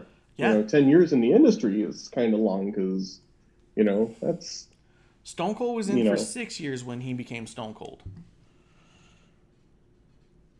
Yeah. And he was considered a technical master. You know what I mean? Not on a level of Brett, but can go on the level of Brett. You know what I mean? Like, I feel that the belief that wrestling isn't serious and is all fun and for everyone and that you don't need to go to a proper wrestling school and you just get out there and have fun and all of that bullshit we keep hearing from these guys and that the indies are so important, I feel like are pumping out bad wrestlers. Like, so now you're hearing about everyone being on the indies for 15, 16 years before getting someplace that can train them. You know what I mean? Like, they're in the indies for 15 years and then they get to the PC. Where when you talk to or listen to podcasts by guys like Taz and Stone Cold and they talk about The Rock and Kurt Angle, these people were, it was pretty consistent. And Taz even answered on one of his Q&As once, was 6 years in the business was about the time that you really started to hit it big. That if you took the business serious and you had a proper trainer, that you'd be independent effectively for about 6 years before you'd be a big draw and bringing in money and stuff, and have your character figured out. Now it's like 15 years. Like, why is that? You know, and to me, that's what I feel like it is. I feel it's this lack of taking it seriously and just trying to make your friends laugh in the crowd, and not trying to get people emotionally invested. But then, yeah, Chuck Taylor and Kip Sabian, I thought Chuck Taylor like tries so hard not to hurt anyone that he doesn't even touch anyone, and it's so obvious it's annoying. Yeah, no. What did you think of Moxley Hager? Right, hold on. Before that was Sean Spears versus Justin Law, right? Oh, yeah. Man, I'm so over Sean Spears. Like, he's such a wasted character there. But yeah, when I heard that he's still looking for a partner, yeah, I had not been following producer here. I haven't been following him because I just I'm not a big fan. But I was like, wait a minute, that was like months ago, wasn't it? Yeah, months ago. Like, I kind of thought it was a joke that, oh, you're gonna have fans like do little promos at home or something, or you're gonna have these like people that are coming up. Yeah, it was. Yeah. Yeah, I was surprised at that. Sorry. Yeah, not good. But yeah, for Moxley Hager, I thought it was really drawn out and long. I thought it was pretty slow moving.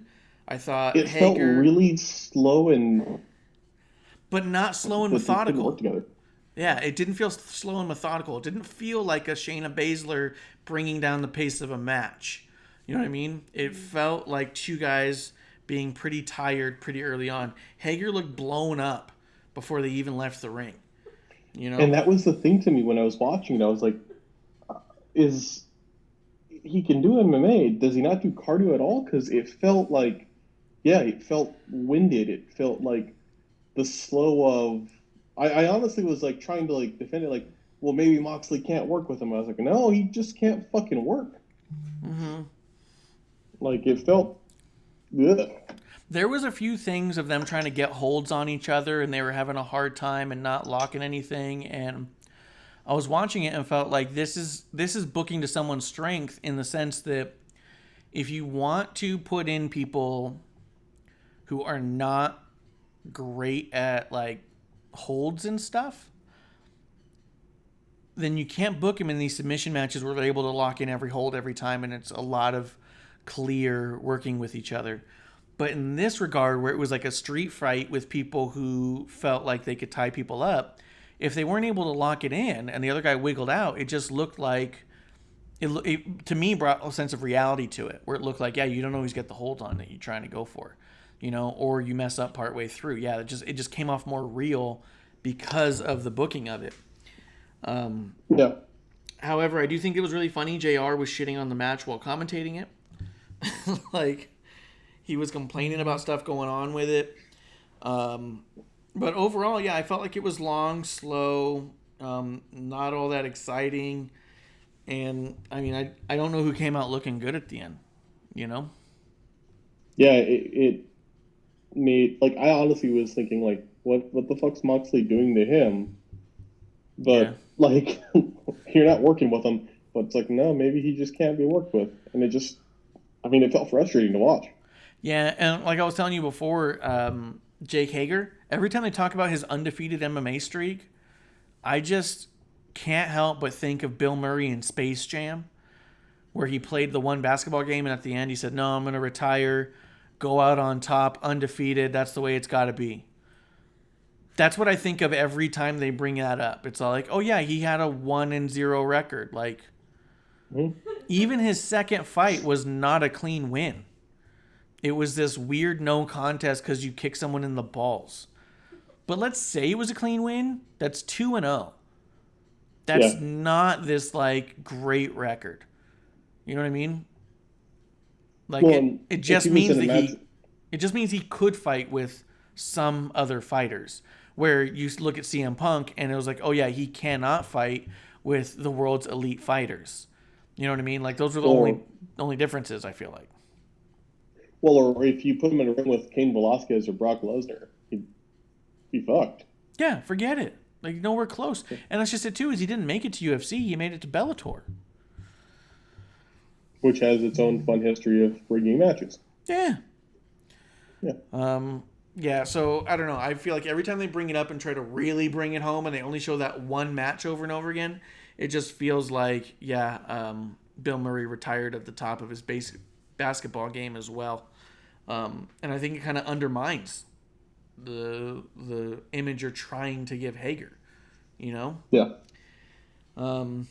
Unless it's one of those things where you're just trying to really push in the heel aspect of it and get people to hate someone who cheated to win. You know what I mean? Like when champions say like, "Oh, yeah, I've defended this 100 times," or when someone says like, "I've been a champion for 300 days, but they've defended it twice." Like, if you're trying to go for that level of heat, then it makes sense to keep doing it.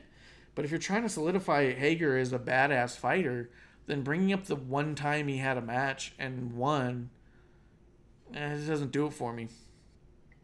Unless he beat up Chuck Norris, it's not going to work. Yeah, it's true. You didn't really beat up a guy on the top of their game. I'm trying to think. I mean, at the end of it, I felt much the same as Aaron Marsh felt on that, which was feels like a bunch of middle card. This felt like an Intercontinental Championship match.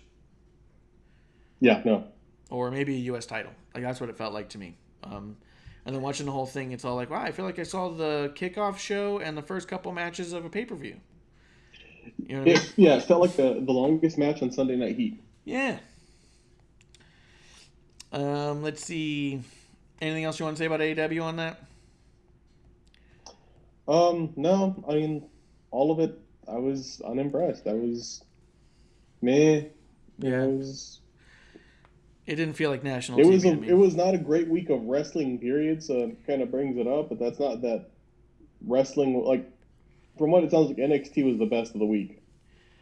I don't know. I mean, when you talk about SmackDown, there's a lot of stuff in there that happened that was pretty great as far as, like, where are we at? What am I looking at here?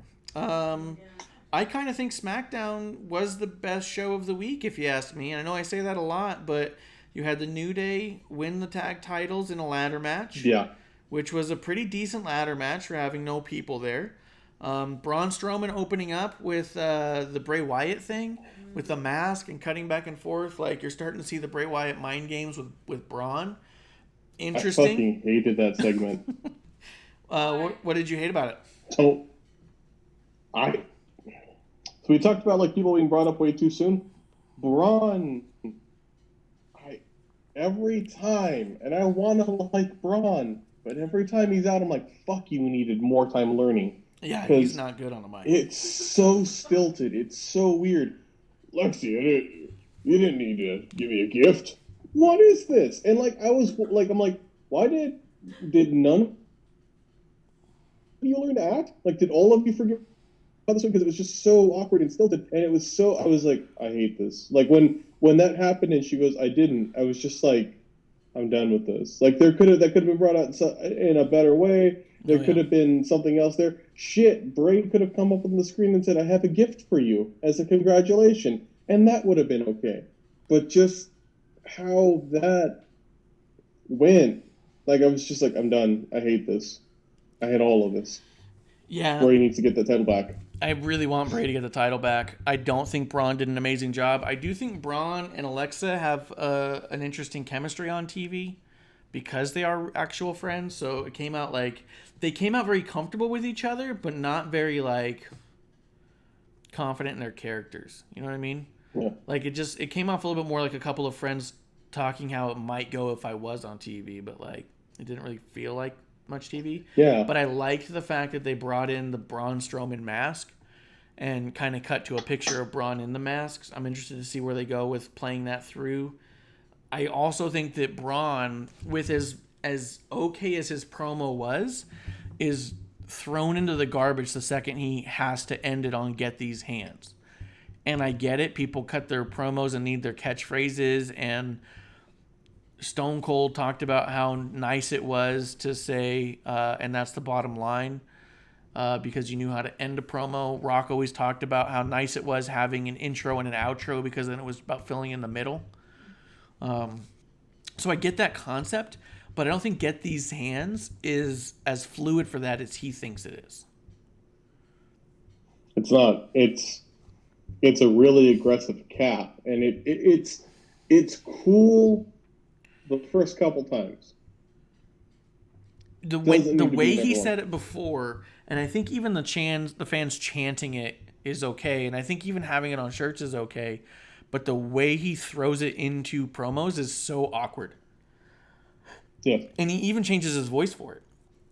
So he'll be talking, saying this and that, and like, you know what, Bray said this and that, and he didn't make me, and I'm gonna show him a thing or two, and he goes, and then all of a sudden, he will get these hands, and you're all like, what are you doing? Like, why is it different? Even if he said it with the same tone, I might be able to get into it. If he was like, he's gonna, Bray stepping into something he's not ready for because he's undermining me, and he's not gonna be ready to get these hands. You know what I mean? I'd be like, oh shit, he said the line and it sounded smooth. But the way he like stops and then prepares you and then changes his voice, I'm like, stop. It's almost to me like how Seth would do Burn It Down. Yes, Burn It Down doesn't work, Seth. Stop. Quit trying to make fetch happen. Yeah. I did think the Sasha Banks and Tamina match was good. I thought the interaction with Bayley and Lacey was good. If you notice, when Lacey attacks Bayley, Sasha's laughing. So I did think that was good as far as that storyline is coming along. Oh, exactly. Aaron just said the same thing. Same kind of awkward Seth has when he forces Burn It Down into a promo. Exactly what Clump just said, just a minute off because of our delay here. But yeah, 100%. The Burn It Down did not work, didn't fit, and so does Get These Hands. And the unfortunate bit to me is that the way Get These Hands happened was so organic and was so clean and made sense in that promo that I really liked it because of how well it came across and organic the first time. But then he's fucked it up since then. He's like forced it now. Let's see. Bayley in her shoe. Yeah, I like Bayley takes off her shoe to attack Lacey or Tamina. Like very, very Chancla like. You guys, did you notice that I dropped out there for no reason? Oh, yeah, your video's gone. I'm back up, but yeah, I was like, what? Is it back up on our side? Yeah. I can't see the TV screen. I'm asking you. He's there? Cool. iPad just crashed out, sorry. Okay. Could you hear me? No, the call crashed, but I'm back. No, yeah, I thought the Tamina Sasha match is decent. I thought it was, so I thought the opening was funny, and I thought it was like a good, silly way to do Heat, I'm an XL. Yeah, with the shirt. That was silly, but it worked. Yeah. Yeah. I even liked Lacey coming back out, but no, I thought Tamina looked good. I thought I like the way that they're having Tamina work now. She's not splashing. She's being a powerhouse. Yeah. Yeah, Aaron just said Clump blacked out. He took a shot. He's back. I like Bayley losing her, like taking her shoe off to attack Tamina like it's a chancla. Yeah. She's just like, I thought it was a chancla for a second. I was like, no, it's a Vans flat. Okay. Yeah, exactly. It's like, oh, here she comes. But I thought that whole segment was good. I thought Sheamus versus whoever didn't make any sense. I guess they're building towards Sheamus versus Jeff Hardy, huh? Yeah, I mean, it seems like it, but yeah, Sheamus versus. Is it that we're lacking talent that we're doing this squash matches with them? Well, I think they're building Sheamus, right? So they make Sheamus look strong by taking out little dudes, and then at the end of all his matches, Michael Cole is talking about the Jeff Hardy specials. So Sheamus can get mad that Jeff Hardy's taking his spotlight when Sheamus came back to run through people. I think it's just a mechanism to get Sheamus to Jeff. Yeah. I don't know where that's going to go other than they'll have a good match. What did you think of the Jeff Hardy segment? I liked it. I mean, that's more the stuff they have on the network. So I do like that they're playing the stuff from the network that we've seen before because we've watched like everything on the network. But yeah, I mean, I like it. I think it's cool. It's bringing a story to Jeff that you otherwise wouldn't know without watching the network. So I think it's cool. Yeah. I like it, and I hope that it goes well, and we'll see what happens with it all. The Money in the Bank match with Naomi versus Dana Brooke, I thought was a really good match and surprise ending with Brooke getting the win. Little weird to have a ladder match without Naomi, but yeah, pretty cool for Dana. But yeah, how do we? I guess the question for us now as fans is like, how do we get Naomi in that match? Like, well, it's upsetting that it's Naomi that didn't get in it, but you know, we said it about Raw last week. Did any of these people need to be in this fucking match? Mm. Did Naomi need to be in the match? Naomi has a presence. Naomi, is a powerhouse. Does Naomi need to be in this? I don't think so. But Dana does, and it's cool to see Dana get a win over. I was very happy to see that, and I thought Dana looked awesome. Well, I could argue that Naomi deserves to be in the Money in the Bank match, if not for her athleticism. The fact that she's had 2 title reigns that were relatively short-lived, and kind of surprises when they happened. I think that her with a Money in the Bank briefcase could be interesting, and would also not be a shock. I like when someone gets the Money in the Bank to become a threat and is immediately credible and believable. Like, I like the twofer. I don't want a Seth Rollins with the Money in the Bank right now. I don't want a Braun Strowman with the Money in the Bank right now, because you're like, well, they don't need it to be a credible threat. Where I like that Naomi is tough enough, or even like when Carmella won it, she was good enough in the ring where you thought, oh yeah, she's conniving, she's wily, she's good. Her with that Money in the Bank, it brings a dynamic to it. Like, I like it when it's interesting that way, Yeah. Almost that aha moment about someone who could be a champion. You go, you know what? They could do it. And exactly. It was cool. I did not see Dana winning it. I was super, super pumped with that. Yeah. I was pumped for that too. But I also want to know, how do we get Naomi in that match? Because how are you going to have a match that goes through a building and shows people's athleticism and not throw a Naomi in there? Unless Dana gets injured. Well, it's not injured Dana to get to it. I think we have a wild card match. I'm just saying. I would like to see Naomi. Nia. Yeah, take out Nia's robot kneecaps and put Naomi in that match. They're already strained. Yeah, they got to be easy targets. But I think you do like a wild card match and just let Naomi win that one, and I think I'd be fine with that. So the big highlight of the week, I think, for the most part, was Sonya Deville. Getting time on the mic to really show what she's made of in a way that we've never seen her before, and in a way that I don't think the audience would have allowed her before. And I think that there not being an audience is exactly why this segment was such a success. Yeah. I could see this happening in front of a crowd being... Yeah, just booed out of the building.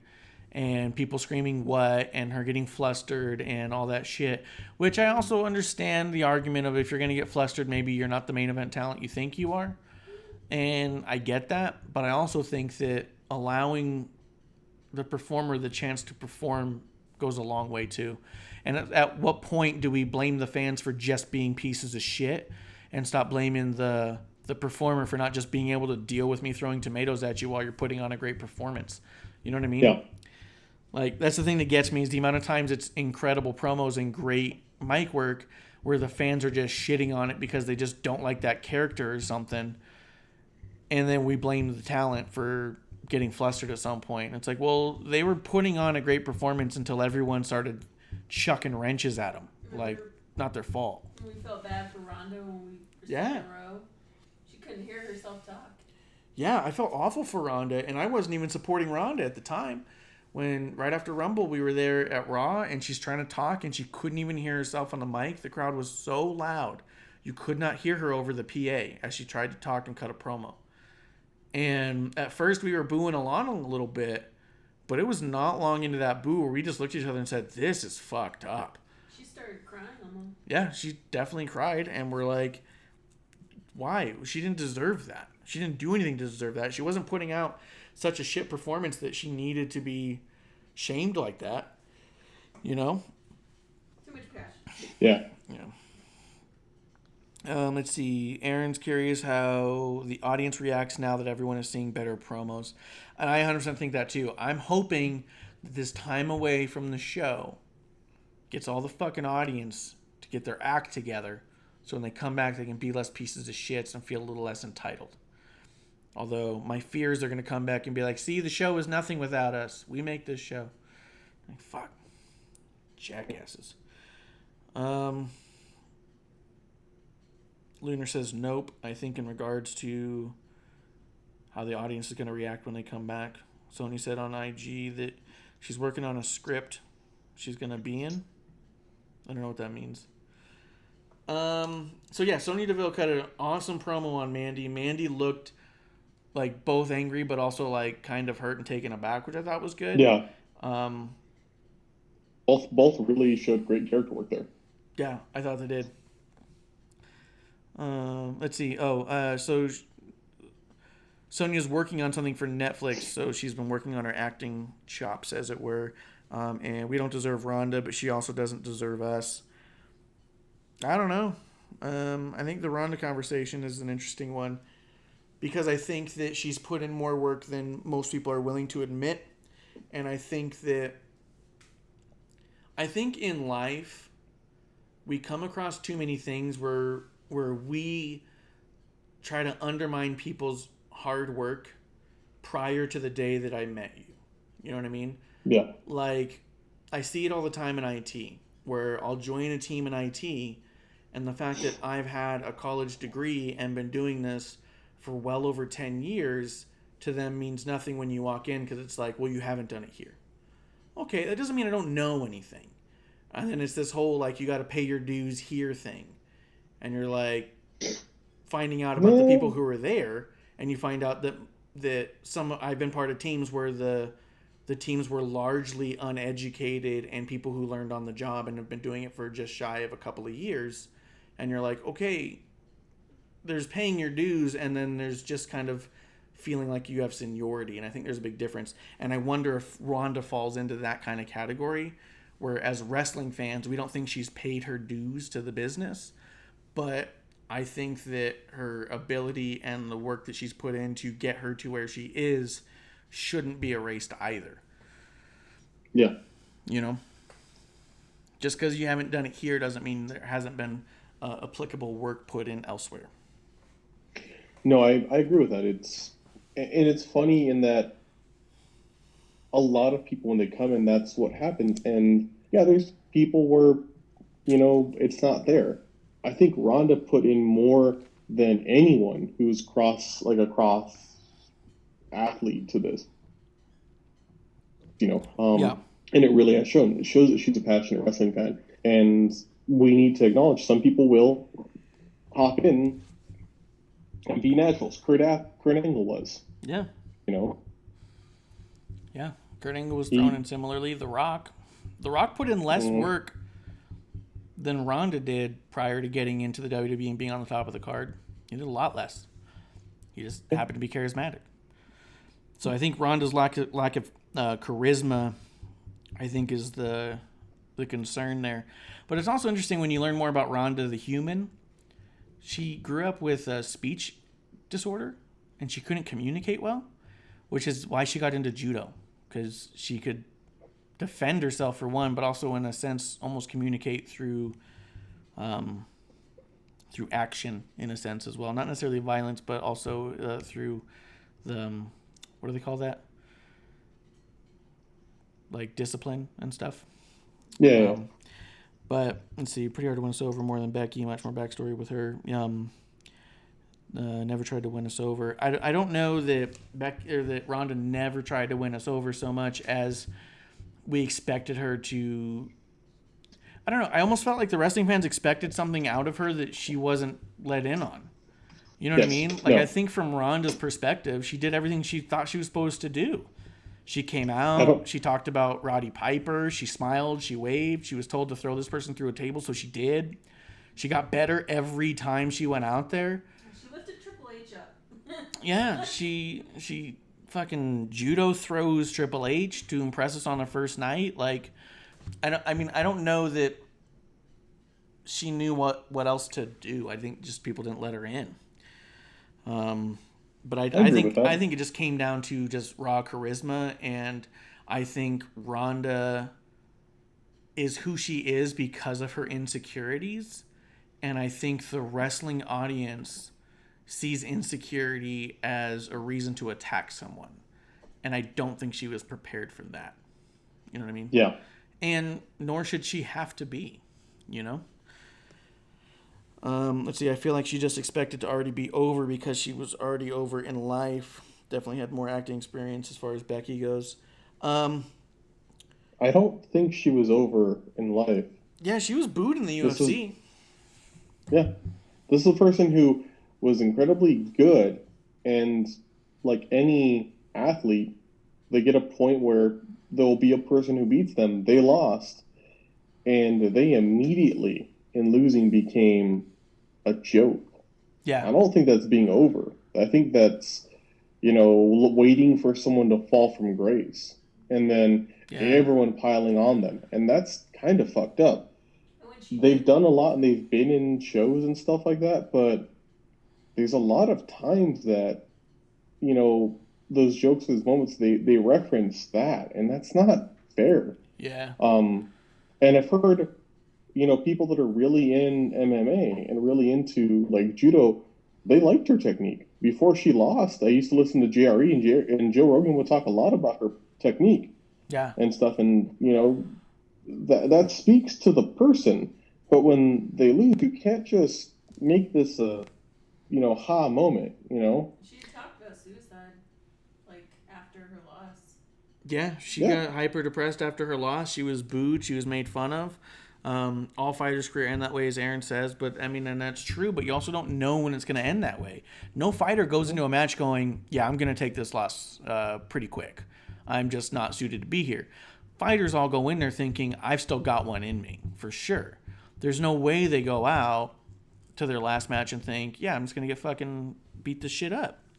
And notable fighters who lose their last match get that vilification, that treatment. Yeah, and then it's the time afterwards where they have to sit there and consider. Usually that's why most fighters don't lose just the last one. They lose the last like 5 or 6 because they just don't believe that the game's moved on without them. Like I know that one of the things was Ronda was so good they had to create a title for a division that didn't previously exist. But she was also way judo and into holds and grappling and stuff, where the fighting had become a lot more striking. And so by the time that she came back, the landscape of women's UFC just looked way different. And so it was a matter of, will she fit in? And I think she felt like, I'm a legitimate badass and a medalist in judo. Of course I can still fight people. But when it's just that different of a style, and when you're just not ready for it, then, yeah, she's got punched in the face too many times. Aaron says she's the Michael Jordan of women fighting. Yeah, I mean, I think people know who she is for a reason. People know who she is, and they've never seen a fight. But I digress. I do think that Sonya Deville was the highlight of the week in being able to put on that performance. And so I booed her online, as you do, because you're supposed to boo them. And also, if they've been doing this the whole time, if this was the long game, they did it really well. Because she brought up everything we've been complaining about and saying, and why she's so second fiddle. Or they've been watching our show. Yeah, it's true. You heard it here first. You heard it here first. The dynamic and the way they did it, at times I was like, are they going to go into this? Like, I've always been worried it would become like a love thing, or a very over, like it would become, I always think of attitudes and HLA moments. Hot lesbian action under Bischoff. Yeah. And I didn't want anything there. The way that this came out, the way that Sonya did it, I was happy. I liked it. I thought it was awesome. I was like, okay, cool. Yeah. This is a way to go about all of this. Yeah, this is exactly how you do that. And I think they did awesome with it. I think Daniel Bryan versus Cesaro was fantastic. Here's two dudes who know how to wrestle and are going to give it their all and be as stiff as they would be with no one in the building. I think that's why you put guys like this together on a card like this. I think we need more wrestlers like this who go, oh, well, there's no one in the room, and they wouldn't have known anyways. You know what I mean? Yeah. Like, they could be main eventing WrestleMania. They're going to put in the same fight if you put them in the PC without anybody there. What are you doing, man? What is happening, clone? Hey. I liked King Corbin murdering Elias. I thought that was good. Clap! Are you Yo. reclining? Are you moving? Yeah, he's definitely moving. Maybe? No, I mean, like, are you, like, packing? Like, what the hell? No. No, I just keep seeing his body go like this Yeah? and get smaller. You need to be at the top of the frame, dude. He's at the very bottom. You can barely see his head Hey. when he reclines back. Adjust the camera to point down. Back. This thing has like so many adjustments. It's like I got something too fancy and I was like, oh, I'm going to do this. And then the back went like, ha. You can't put in all those buttons on a chair. It's awesome. But yeah, I clumped it. I liked Baron Corbin murdering Elias, and I liked the New Day winning the title. Yeah, I agree. Yeah, King Corbin, friend of the show. He liked our tweet yesterday. He likes our tweets regularly. Well, our comment to his tweet. When it's about him specifically, he'll like it. I like his watches. Yeah. He posted a cooking video, and then I commented, "Can you please help Sonya because her ribs looked rough." Yeah, they were all burnt up. It was really good. She posted on IG. Nice. Yeah. She's like, "I got a new grill," and then like all this burnt food. Yeah. But that's how. Are those hockey pucks? Yeah. No, it's chicken. Yeah. What the hell is this? Oh. That was how they ended SmackDown, and I thought SmackDown was one of the more enjoyable shows of the week. I just think they pack it together well, you know? Yeah. I loved when E won, that it ended with E and Xavier. Like you could see the cam out. I like that, you know? Yeah. Like yeah, it was a big, and I liked that it was E that won it, you know? I think E and Xavier, we need to do things to emphasize, you know, their part in this and what they can do, because they are good performers. And we hear that a lot outside of it, that, like, yeah, Xavier's strong as hell, and, like, E is, like, charismatic. Like, they're both charismatic. They have different styles than Kofi. It's cool to see one of them pull the win and get this, you know? Yeah. No, yeah. I thought Big E getting the win was really cool because I felt that it highlights Big E as a singles talent in a tag team world, which is really cool.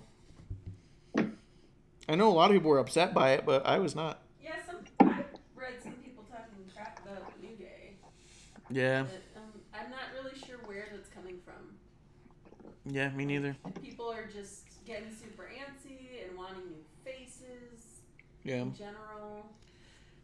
Did you watch Raw, Clump? As much of it as I could, and not a lot because of training stuff. Yeah. Did you watch the beginning of it? I watched like some highlight things of it, so not a lot. But I'd love to hear it from you and we can talk about it. Drew McIntyre is awful as ever, man. I cannot get behind him at all. He came out quoting Tiger King and like smiling and joking, and you're like, you're not funny, dude. What did he quote in Tiger King? He came out and said, "Hey, all you cool cats and kittens." He quoted a murderer. Yeah. She killed her husband. The hell? No, I've not seen anything that Drew's done. It's because it doesn't end up on the highlight reels. I want you to think about that. You only watch highlights and things that people are talking about, and Drew's not one of those, ever. Well, I hear them be like, Drew came out, and then they like talk it up, and I'm like, eh. But no, when I watch Raw, I've not seen anything Drew's done this year that has made me feel like, yeah, you know what? This is a good idea. You deserve your spot. You deserve your title. I've seen nothing that makes me think that. Everything I've seen of Drew has been like, okay, this feels unnecessary and flat and weak and dumb and malicious. Yeah, the Dork Chop in the chat, which is new to us, it looks like. Welcome, Dork Chap. Dork Chop. Cheers to you.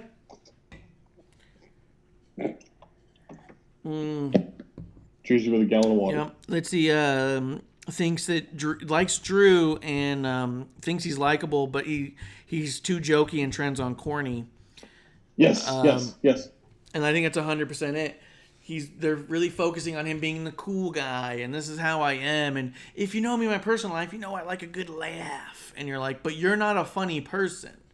You're the dude who other people are making laugh. Like. And this isn't personal. This is your character. Yeah. Let's see. Been by before, but on the other channel. On their other channel. Howdy. Let's see. Name a big time Drew match outside of Brock laying down for him, which I would not call the big time Drew match because no one will go back and watch Brock versus Drew for the title as a highlight reel. People will always show a picture of him holding up the title at the end, but they will not go back and rewatch that match.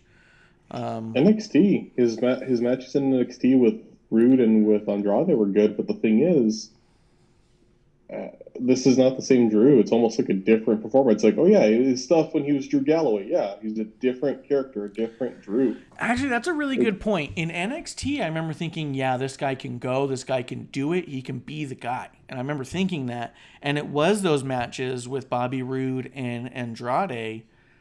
But his character was a serious character who was back to make a point and back to fulfill that destiny, right? Because they even did those promos there where he was like, I was promised a heavyweight championship and I was ushered in as the chosen one and I fucked it all up.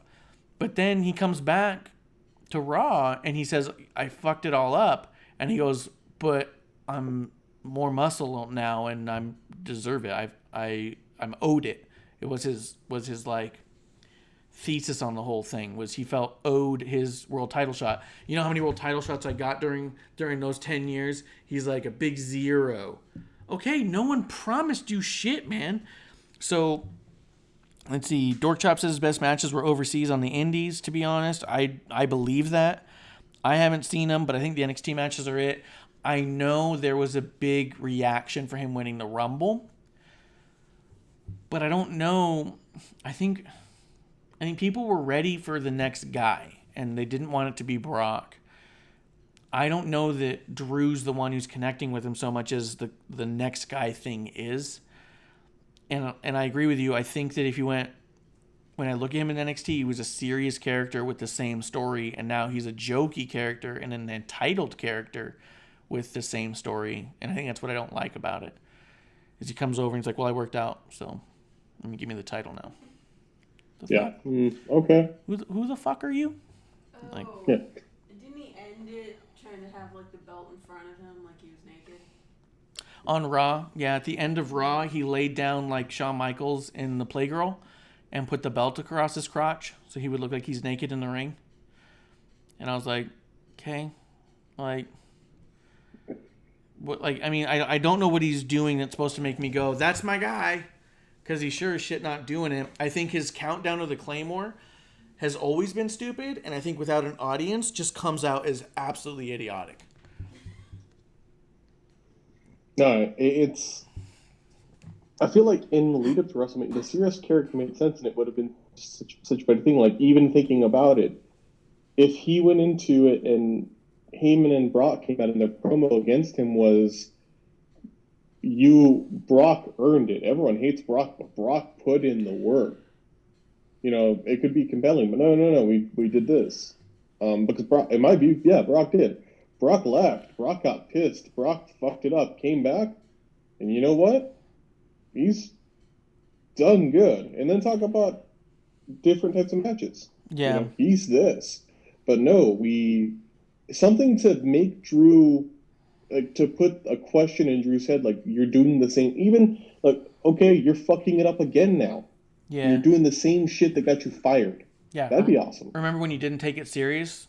Let me show you your last 3 weeks on TV and show him fucking around. Dork Chop brings up a good point. He said, Drew's a great big pop champion, but there are no pops. Come in, hit the Claymore, rile up the crowd. I think that is true, seeing how the crowd has been to him since he won the Rumble. But I think that was also equally true of Seth Rollins. People weren't excited about Seth Rollins being the guy to take down Brock Lesnar, because I was there at Rumble, and I remember talking to a bunch of guys, and I was all like, yeah, but I don't think Seth is the dude. And the question I got every time was, well, yeah, but who else could it be? And so when I would pause and think about the roster, at the time I said Dean Ambrose, but their response was like, yeah, see, there's just no one else, so it's just got to be him, so we're fucking hyped it's him. And I was like, but that doesn't feel right. Yeah. It shouldn't be self-evident, or if you do, you really got to make them somebody with everyone's behind, you know? Exactly. There's got to be more to your character than there's nobody else. Yeah. When it was Eddie, it was like, oh, fuck, Eddie? Yeah. But when it's like, yeah, I guess Seth, he's been winning, or yeah, I guess Drew, I mean... That was the response I got about Drew. When I was on Twitter, I got fucking blown up because someone said, does Drew need the audience to win it, or should he win it without an audience? When should Drew win it? And I put, quite honestly, I don't think his character is strong enough. I don't care if he ever wins it. And I was blown the fuck up because all of them would say, no one said that he deserved it. They all just said, but he's been winning so much. He's on TV every week. And I was like, these are general qualifications for having a job, not for being promoted in your job, just because you show up. Dorkchop says, if that's the case, keep it on Lesnar, like what I was saying before with, yeah, but who else? Is exactly why I felt like keep it on Lesnar, to be honest. Have him hold the belt for 4 years if there are no stars to come snatch it. And I think that that's it, is that I don't think Drew's that star. I think that every year rolls around and Brock still seems to have the title. And everyone's just ready for Brock to not have the title. And they're ready for that next thing. That whenever WWE says, here's who we're thinking, everyone just blows up. Yeah, that's the guy. That's our guy. And then we saw it with Seth last year. A month in, people were all like, yeah, but we don't, it's not that we liked him that way. It's just that we didn't have anyone else. And I think that's what's going to end up happening with Drew. So I think once the audience gets in there, they're going to pop because it's going to be their first time to see the champion as the champ. And I think we've got like a 3 months with live audience before people start not feeling it. I mean, it just that's my perspective on it, because I know I'm already tired of the corniness and the stupid jokes, and I think that I feel like he's a heel champion. I feel like he's really easy to boo because of how cocky he is. But for whatever reason, people are telling me I'm an idiot online. So, what do you think? No, I agree. It speaks to make things surprising, make better stories. I mean, Kofi didn't win it, and then that story became awesome. Yeah. You know, because you can make someone it, and this is not how you make someone compelling. You know, dude, did you see the chronicle they did of Drew leading into the match? Yeah, I didn't see, but you told me about it. Like, where it didn't make him look great. It made like people around me like, hey, you fucked up. Yeah, even his wife at one point was all like, I mean, things were pretty much given to you for a long time. And he was like, well, yeah, but. They always said he had potential. He's like, oh, everyone always said that. They always said that about me. Yeah. And I was like, 100%. Yeah, of course. Everyone saw potential in you, and you just expected people to give you shit because of your potential. Yeah. Like, he just didn't come off as the type of dude who applies himself and works hard to be the best thing. He doesn't come off as a person who's like, I'm not that great. If I work harder, I'll be great. It always seemed to me in that whole thing where it's like, people are telling me I'm great, I must just need to be in better shape.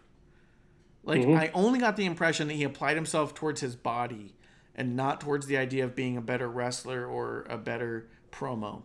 Although he talked a little bit about that. So hopefully he is. Let's see. Dorkchop says, hopefully after some time he will grow into it, but it's hard where there is no live crowd to vibe with. I agree with that too. I think he's in a really tough spot. So I'm shitting on him, but you need somebody against him to make him compelling. Yes, and I do think this. I do think just because I don't like his character doesn't mean he shouldn't be the champion. Like I said a minute ago, I think he'd make a great heel champion. I think he's very easy to boo because of how cocky he is. And I think that the second he gets a boo, he leans into it. And then he flips heel and he can stay champion because, you know what? Fuck all you guys. You know what I mean? Then he can be the next dragon to slay, because at that point, if he starts to get booed for the goofy shit and he goes, oh, fucking come off it. you know, and just turns on the crowd. Fuck you guys, man. I'm having fun. I'm having fun without you guys. I'm the champ. No one can bring me down. And let him just roll with that. Fuck the audience. I'm having fun. Cool. People will boo him every time he's just being a jokey dude. And then we can see who the next baby... He could go through a slew of baby faces, actually. You know what I mean? We could have like a reverse Hogan. You know? Yeah. He killed an innocent pet. Yeah. Dude, when he murdered that spider, that pissed me off. I know everyone's all like going ham about this spider being a robot and shit. And oh, this stupid spider Rowan's got. Doesn't matter. It was portrayed for months as his beloved pet.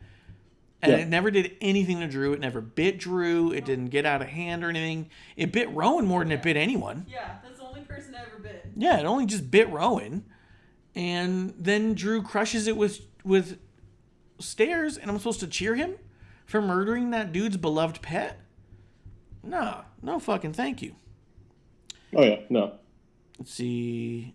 Dorkchop says, who is really going to challenge him, though? Same problem again. There's no good for him to feud with right now. Better as a heel. They agree. But I think it's you just figure out who your good faces are. When you're talking about Raw, let's run through some of the... Let me see who we got. Aleister Black could definitely come in because he's going to get cheered. Ricochet, Cedric could be believable in a fight against him, to be honest. Lashley's a scum. Rollins, scummy. Apollo Crews is getting that big push right now, so we could see some cool stuff there. Mysterio. I think Mysterio's got one more championship in him, and I think that'd be cool. I think he does too, and that's just me running through the faces of Raw that were on the show this week. Not that that's the only people who exist or anything. See, Black's the only one, but Black is more of a face too. Exactly, that's what I mean. If Drew turned heel, we could have a pretty cool Drew heel versus Aleister Black face, at least rivalry. Yeah. Well, and they built up this thing of Aleister Black, like his story of being somebody who came through a lot of problems. Like, it could be someone of, like, I've never had it given to me and fucked it up, and you're doing, like, again, compelling, you know? Yeah, 100%. And the fact that Alistair's trained at different fighting, I think is really cool. Yeah. Makes him stand out. Yeah, Alistair's got a definitely different kind of style, which could make him stand out against a Drew. And then, I mean, there's always going to be those shakeups, too, so we could get people from SmackDown over there, too. We could see Drew versus Braun Strowman. You know what I mean? Like, we could get to places. See, Alistair is probably Dorkchop's favorite on the main roster right now. Black Mass always looks great. It looks too good sometimes. I wonder if he's hurting people. You know what I mean? Yeah. He's just laying it in sometimes. I'm all like, is Tozawa got a broken jaw? It's just the bestseller. You know that. Oh, yeah. Tozawa dies. He dies in matches, and it's pretty great. It's so dramatic. We're all so concerned. Yeah, I'm like, oh my god! No, not Tozawa, please, no! Yeah, so I mean, I think we have options to move around. Doesn't have to be Brock, but to be honest, Brock gets a pretty big pop when he comes back. So if he disappeared for long enough, and Drew started losing the crowd, and Brock Lesnar came back to get his ship back, I could see people cheering him. Yeah. Or Roman. If he turns heel, Roman could come take that shit. Yeah. Well, Roman's on the other show. But you can do a shake-up. Yeah.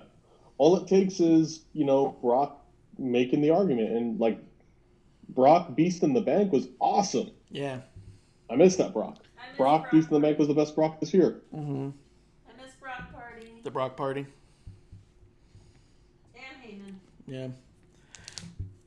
Let's see. As far as the highlights of Raw went, though, Aleister Black against Austin Theory was a really good match. Shayna Baszler just beating the shit out of everybody, making them cry and leaving is cool, but I just wonder where we're going. That's all. Let's see. Keith Lee comes from NXT to challenge Drew. Yeah, that could be good. Let's see. What do you think of the Shayna Baszler stuff? Just generally, yeah. I like it. I like that they're still keeping heat on her. Because I didn't want her to disappear, I was worried about that is the way she lost. Like, oh, fuck, don't make Shayna disappear. You can't pull that in. Yeah. So yeah, I'm happy they're still pulling heat on her. What do you think about? I hear a lot of people saying that they feel like a lot of the heat's off Becky, I don't like a think. lot of the razzle dazzles off Becky because of her placement in WrestleMania and stuff. And to me it's all bullshit because one, this is a weird ass WrestleMania. Two, I will say her placement in the card was weird, but that's also like there's a lot going on in this, so maybe yeah. Yeah. But I feel like if the person doesn't have that razzle dazzle, you wouldn't give them the giant Mack truck to pull down to their bigger event in, which it was probably going to look really cool at Tampa. She still gets that crowd reaction. The same way that people think that nobody likes Roman, they've never been in the audience. You know what I mean? Because when you're at the live shows and Roman comes out, the crowd blows the fuck up. Oh, yeah. They're so excited to see Roman on the live shows. Same thing with Becky.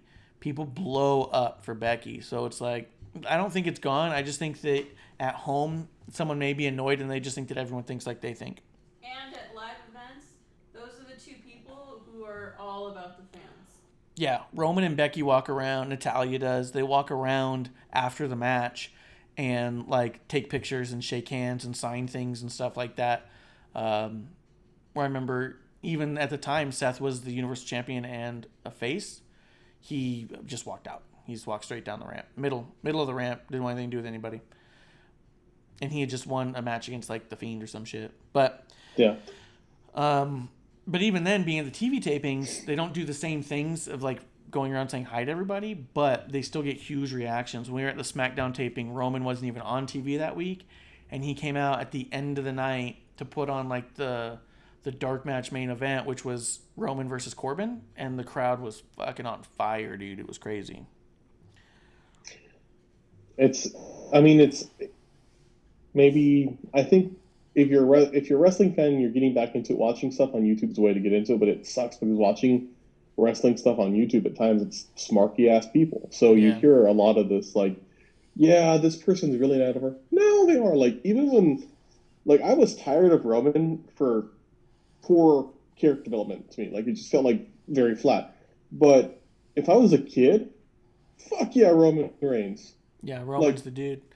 But I think my problem with Roman is that I think his off-TV matches are better than his on-TV matches. I think that's what gets me is when I see him live, I always think, oh man, this dude's putting on such a great match. But when I watch the matches he's got on TV, I think, what a boring match this is. He's doing like 3 things and then that's kind of it. And he's just getting his ass kicked and then does one thing in the end and wins. Like it feels like the same formula for every match and I don't feel like they connect. But when you watch his live ones, there's a lot more back and forth, a lot more moves than he does. He feeds into the crowd. He riles the crowds up. Like, it makes more sense. You're more behind him. But the TV ones, I just don't think they book them well for TV. Yeah, no. I agree with that. But I do like Shayna Baszler is just trying to hurt people and doesn't care if she wins or loses. I do like Ricochet and Cedric Alexander as a tag team. Yeah. I was initially kind of worried there because I was like, well, is this moving them down? But no. I like it. I think that puts them together, and that Raw needs a tag division, and right now, yeah, that's a great space for them to develop. So, a little off topic, but next time Clump is blocked from seeing a word, if he clicks on the word, there's a profanity block and he can see. Mm-hmm. Oh, why doesn't he ever do that? He does that. He does it to see what the word is that's being blocked. Oh, okay. I didn't know. But he doesn't know how to turn it off full time. Okay. I didn't know if he was Also, producer, I like to. It's become an element of comedy within our show, like an in-joke. It's one of the gimmicks of the show for sure. She's just trying to crush it, man. It's your thing. The Fiend is out of the shot, so you can't see it. I know you cut out a bunch of the table. I noticed. Let's see. Dork Chop says that if Roman spent 2 years in Japan, he could come back and be fucking badass. I think that's possible. I think there's every reason to believe that to be true. But I don't think Roman's the Japan type. I think he's the built for WWE type. Yeah. Let's see. Rick and Cedric are great. Hope they don't just job out. Yeah, I could see them being tag champs. I think they're good enough for that. Oh yeah. Let's see. Kairi Sane, Asuka, Bobby Lashley flipping tires. Nia Jax destroying Kairi Sane with painful moves. Did you see the Kairi Sane Nia Jax thing, dude? That buckle bomb. Yeah, that I wish I was a buckled bomb. Like, oh fuck, that's not how that goes. Yeah, and like there's like 2 times I think that Kairi Sane like rolled out of the ring to like medical and just like sat there for a second, and Nia's like, yeah, and you're like, the highlights I saw the other thing I thought was like, I'm gonna hear about this. damn it, and now you're going and riling up Mars and have to deal with that. Dude, I mean, if Aaron is still here, one of the people I don't like to talk about on my show much is Lana or Nia because or they're the ones I'll talk about on the show, but I don't like to tweet about at all. It's because I don't want them getting the clicks or the interactions because I think they're so bad they shouldn't be on TV. And I think every time we see Nia in the ring, she's worse. Yeah, you had a year to practice and shit. Yeah, just be done. Just find a new career. I don't know what that is, but... Modeling? She did modeling. I can see that. Sure. She is a good model, yeah. Sure, whatever. Do it. I don't care. Just don't do this. Let's see. Dorkchop says she's getting the shit end of the stick. She's too good for the way she's being treated since they started pushing Asuka as a singles again. As far as Kairi goes. I agree about Nia. Oh, Kairi, yeah. Yeah. I was like, wait, Nia? I think Kairi Sane and Asuka are both so good as singles talent that I think that for one, I like Kairi Sane's character now than I liked in NXT for sure. But yeah, I don't know why we had to have 2 matches back to back against Nia Jax where you're clearly just hurting Kairi Sane. Like, Nia comes off as sloppy and dangerous a lot. And I don't know. I don't know why people don't refuse to work with her. I don't know if Becky's refused to work with her, but she insinuated she did on a promo once, and I just hope that that's true. But let's see. And I agree, Kairi Sane's getting like the shit end of the stick on this one. They're pushing Asuka as unstoppable and amazing, and Kairi Sane as just the sandbag. Rollins got a cool promo from a weird chair. Dude, did you... Weirder than mine? Yeah. Did it fall back on him? It was a double chair. It was 2 chairs and 1 chair. Like, what? Yeah. No, 100%. It's 2 chairs and 1 chair. I'll send you a picture. The Viking Raiders. Did you see the Viking Raiders video? Hello? No. Why do you come off so confused by this? Did you just stop watching? It's the hair. That's why it makes me sound more confused. Oh. They had a Viking Raiders like carpool karaoke kind of thing. And it was fucking trash, dude. They're driving around in their headgear with their face paint with turkey legs and singing like a jig about being Vikings. I don't want to watch this. I'm gonna send it to you because this is the fucking war experience. What was the name? What was the Viking experience? No, before that, in Japan. War Raiders? It was the War Machine, right? War Machine, yeah. Yeah, we went from fucking War Machine to carpool karaoke. And they're wearing t-shirts and jeans. Dude, if they were legitimately driving around in their full-on wrestling gear, like shirtless and in their little tights, I'd have had a better time believing this. I thought they didn't talk. No, they talk. Oh my god, yeah, they rarely talk. I mean... God damn. Yeah, they talk now. I feel like we've seen them in promos, but in their promos, they're usually just like ambushing someone as Vikings. Or they're they say like 6 words and they're huffing a lot. Her things. Yeah, I'm gonna send you. I found it on YouTube. I'm gonna send it to you. It's a minute long, but yeah, Dorkchop says, "Give me at least a little kayfabe, please, WWE." And yeah, I mean, this was just, it was so bad, man. It was so bad. I just want you to experience this. Oh my. I miss Japan. God. Just looking at the picture, it's pissing me off already. Let's see, copy link. Let's see. I'm going to text it to you, Clump.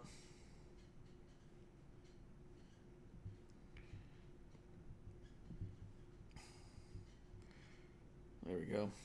The Viking Raiders take part in some carpool karaoke from Raw. Let's see. Yeah, a little bit of kayfabe would go a long way here. Yeah, just look at them dressed that way with their turkey leg. Actually, let's get a live reaction video of it. Go ahead and play it and tell me what you think as it's happening.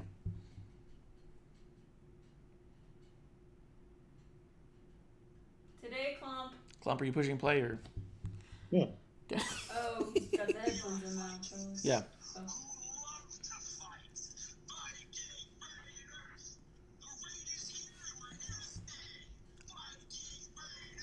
Yeah, how good.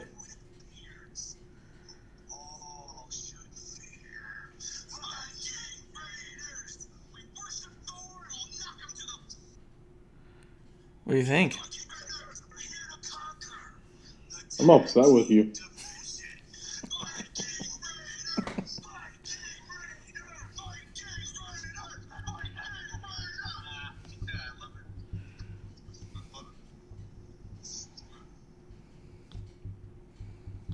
It's good shit, right? Put my phone in the trash. There's nothing I can do but just like legit throw away my phone right now. Okay, so goddamn, he's got like they have like fucking Christian counselor ass voices there. Yeah, dude. They didn't do their Viking voices. They just did their legit like Viking Raiders. Yeah, dude. They're almost like, cheerleaders. Yeah, no. Like where's Nick Nemeth? Yeah, he should be in the back there. The Viking also, squad. Why in a brand new Escalade? Oh, like brand new, dude. Yeah. Why just through the suburbs of Florida? Like, yeah. Why can't they be on a beach? Well, those are closed. I understand that. They're not anymore. But they weren't. Why are they? Dude, where did he get that turkey leg, man? Yeah, I was like, we can only find him in. What Ren Fair? Dude, those are open. What's open?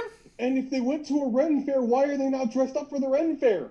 They are sort of dressed up for the Ren Fair.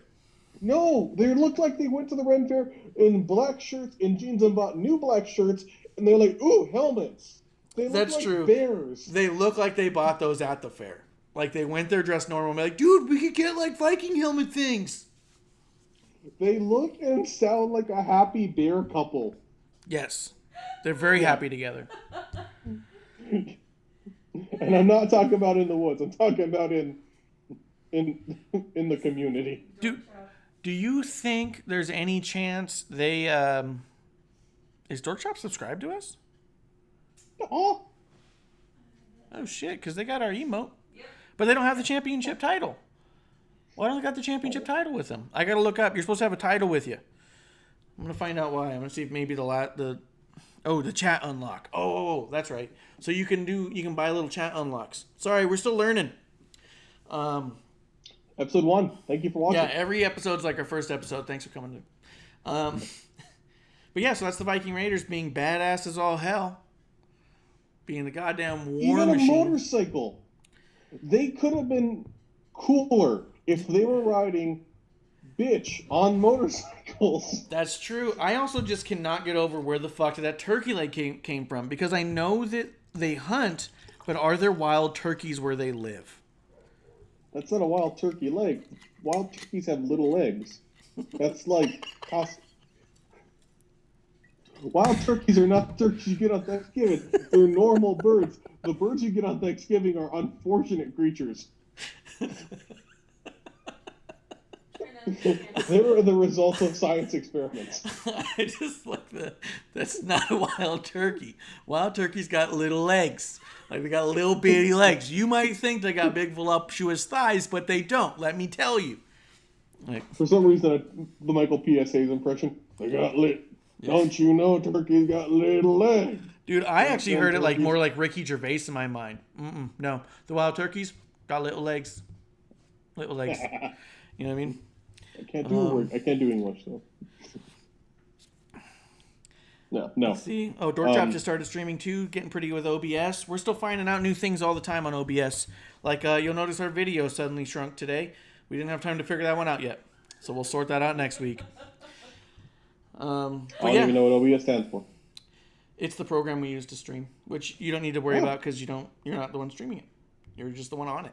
So, but it's the program we use to basically gather all of our effects and graphics and stuff. I'm the assistant manager. Hell yeah. So yeah, dude, that was the Viking Raiders on there, and man. Do you see Dorkchop's new name? If you scroll up, he or she. I mean, scroll up. No longer Viking Raiders. Oh, they're the boating buddies. Yeah, dude, Viking Raiders, boating buddies. I'm into that. Bear cruises.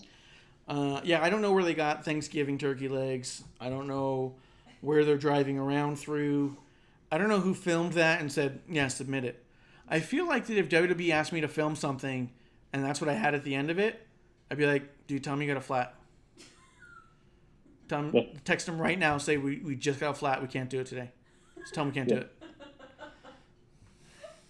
If you were in production and somebody WWE submitted that to you, you'd be like, tell me you had a flat. Yeah. Tell me you had an 84 Cadillac, just fucked up with like horns on it, and the roof ripped off, and then it blew a motor, and the only other thing they had was a brand new Escalade because you went to get it serviced at a Cadillac dealership. Tell me they stained their clothes and they ended up in their street clothes.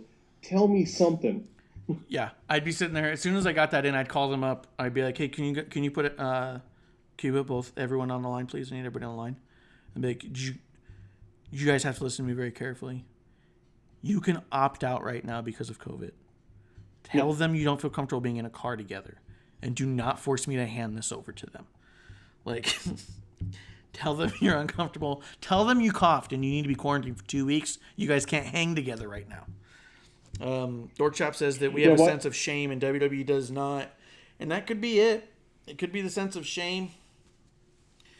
But Sarah also, like in all this, they are incredibly close together. What the fuck?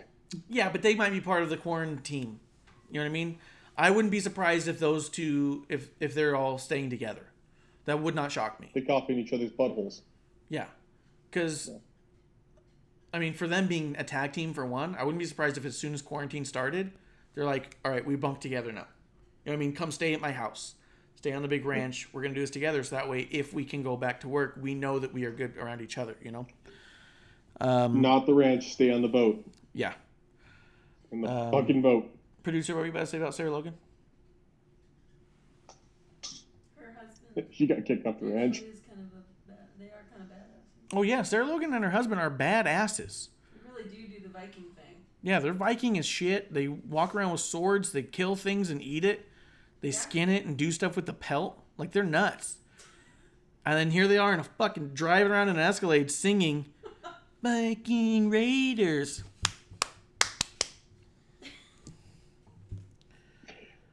The voice bugs me so much. Yeah. Like, the voice is my turkey leg, because it's just such a, like... Yeah. Wow, your voice is high. Yeah. Hey, guys. We're just driving around, having a good time, having a turkey leg. How you doing? Just fog machine promo. Yeah. We're the Viking Raiders. No, Roman, you're not supposed to do that. Shit. We're like real Vikings now. Yeah. You guys don't know what's coming to you. We're Viking Raiders. You maybe not could tell on the Cadillac, but we're on the way there. If this is a new character and they wore like super fly ass like hip hop clothes and we're still Vikings, I would like that though, because that's just absurd enough for me to be happy. Hey guys, as Vikings, we're going to be taking this Cadillac all the way over to your place to kick your ass. Pocket protectors. Yeah, Dorkchop says that they imagine them with a fridge with nothing but turkey legs and craft beers. I could buy that. And a deep freezer of just deer parts. Unwrapped. Deer gizzards. Yeah. Let's see. Apollo Crews and MVP I thought had a really good match. Ruby Riott had a good promo and a really good match with Liv Morgan. I like Liv's finisher. That was cool, right? It's like a That shit looked springboard cool as hell. flatliner. Yeah. That was really cool. I thought they both did awesome on that. Actually, I would say that this was the highlight part for me. This chunk after the Viking Raiders, the highlight of Raw to me really was that whole next segment area where it was Apollo Crews and MVP, Ruby Riott, and then Liv Morgan versus Ruby, and then Mysterio versus Murphy. And right then is when the rest of the show just got to the point where I had to turn it off. It was Charlotte Flair defeating Kayden Kross. No, you had that playing. I watched that, but I was really unhappy with it. Then Bobby Lashley flipped a tire, unhappy with it. And then Andrade defeated Akira Tozawa, and I was relatively unhappy with it. And then Bianca Belair came out, and I said, I can't fucking do this, and turned off the show. No, she came out after a very, very loud intro. That's when it got pretty bad. Yeah, the Street Profits came out, and then Bianca came out, and I turned it off. The Street Profits were so loud and just talking over everyone, and they're trying to commentate and pitch to the commercial and all that and do what they do. And they just kept yelling and screaming and repeating themselves. They remind me of Santana or an Ortiz that way, where they just keep screaming the best, the best, the best. And the Street Profits are just all like, yeah, yeah, yeah. And like, yeah, fam. Yeah, fam! Like over and over again, where I couldn't do it. Couldn't do it at all, and I turned it off. Yeah. So I read that Belair won, and I read that Drew McIntyre defeated Angel Garza and beat up literally everybody else in that group, and then laid down in the ring looking naked with the belt on. I don't know why. I didn't feel like I missed a goddamn thing. So SmackDown was the best show of the week? Yeah, for me, for sure. Yeah, I'll throw that out. Yeah, SmackDown. I don't like how Drew McIntyre wins matches. I don't like that he squats down and is like, take my hand to the ref, and then stands up and does that whole thing. Like, I don't like any of that. He's a heel as a face, and not like an anti-hero, like a dick that is supposed to cheer. Yeah. Dorkchop says Drew with the tope con hilo was cool. I saw the replay on that too. I don't know. I feel like that should have been saved for an audience, but I mean, it was good. He did it well, but I don't know, maybe it was too little, too late for me. I'm just not feeling him. I saw him do that move, and I was like, okay, why? Why did you do that move on three dudes you were dominating anyways? No. But it was cool that he did it, pulled it off, looked great. But for me, the show of the week that was the most entertaining, top to bottom, and looked the cleanest was SmackDown. Yeah. One other thing we didn't mention, unless you have anything else you want to talk about, any of those topical things. No, I'm good. The last thing we didn't mention was that Howard Finkel passed away this week. Yes. And that sucks. But yeah, apparently he had degraded health for some time and was not in the best shape, and it just caught up with him. So, tears in our beers for Howard Fink, the Fink. I really liked, there was a few videos out there of just a bunch of Finkel calls with just a bunch of, no, like just great stuff. And what a voice. So, tears in our beers. Cheers to the Fink. Cheers to the Fink. But I think that's it. I think that's all I got for this week. Is there anything we're missing? Same. I think we got it covered. Hopefully this week in wrestling is not marred by sadness. Well, let's see. Dorkchop does say that Finkel flew home with Eddie after he passed. Oh, yeah. After he passed away. I think I did read about that. He traveled back with the body, right? Yeah. Like, or we saw. I feel like we saw it too. We saw it in a thing, Yeah. but yeah, Howard Finkel was credited as being the first ever WWE employee. He was with them for life, as it turns out, and he was one of the first ever inducted into the WWE Hall of Fame. Oh, that's what it was. Vicky said it. Yeah. Vicky said it. Yeah. So he's credited with the name WrestleMania. He came up with WrestleMania. Oh yeah. I did hear about that. Yeah, if it wasn't for him, we wouldn't have had WrestleMania as a name. Was it? They had some really weird ones too. Colossal Tussle. Yeah, that was one of them. I tweeted out. Colossal Tussle. I tweeted out an interview he did, like when he was doing good, before his new wheelchair thing. Mm-hmm. That was pretty good. Yeah. So There's. if anyone looks at her Twitter. Yeah, we tweeted out some stuff, but. Yeah, he did a lot of awesome contributions to the company and wasn't just the dude next to him. Do you think that Lance Storm put out a pretty cool? I said Lance Armstrong earlier, but it was Lance Storm. But he put out a thing about Howard Finkel that when he was the ringside, when he would hit the bell, that every time someone went for a cover, he'd hold up the gavel. Just the thing. He's like, he didn't know if he was doing it in case people were watching him or if he did it because he just honestly didn't know. But he thinks that he did it for the sake of the reality of it all, because he said even in Hogan matches, if the heel went for a pin, he'd put it up because he was ready. He was ready every time. So really cool. A little bit of kayfabe for you. But yeah. I think that'll do it for us this week. Thank you guys for tuning in, hanging out, giving us a chat. We'll see you guys next week. Hopefully, like you said, next week we'll have a lot more good news than bad news.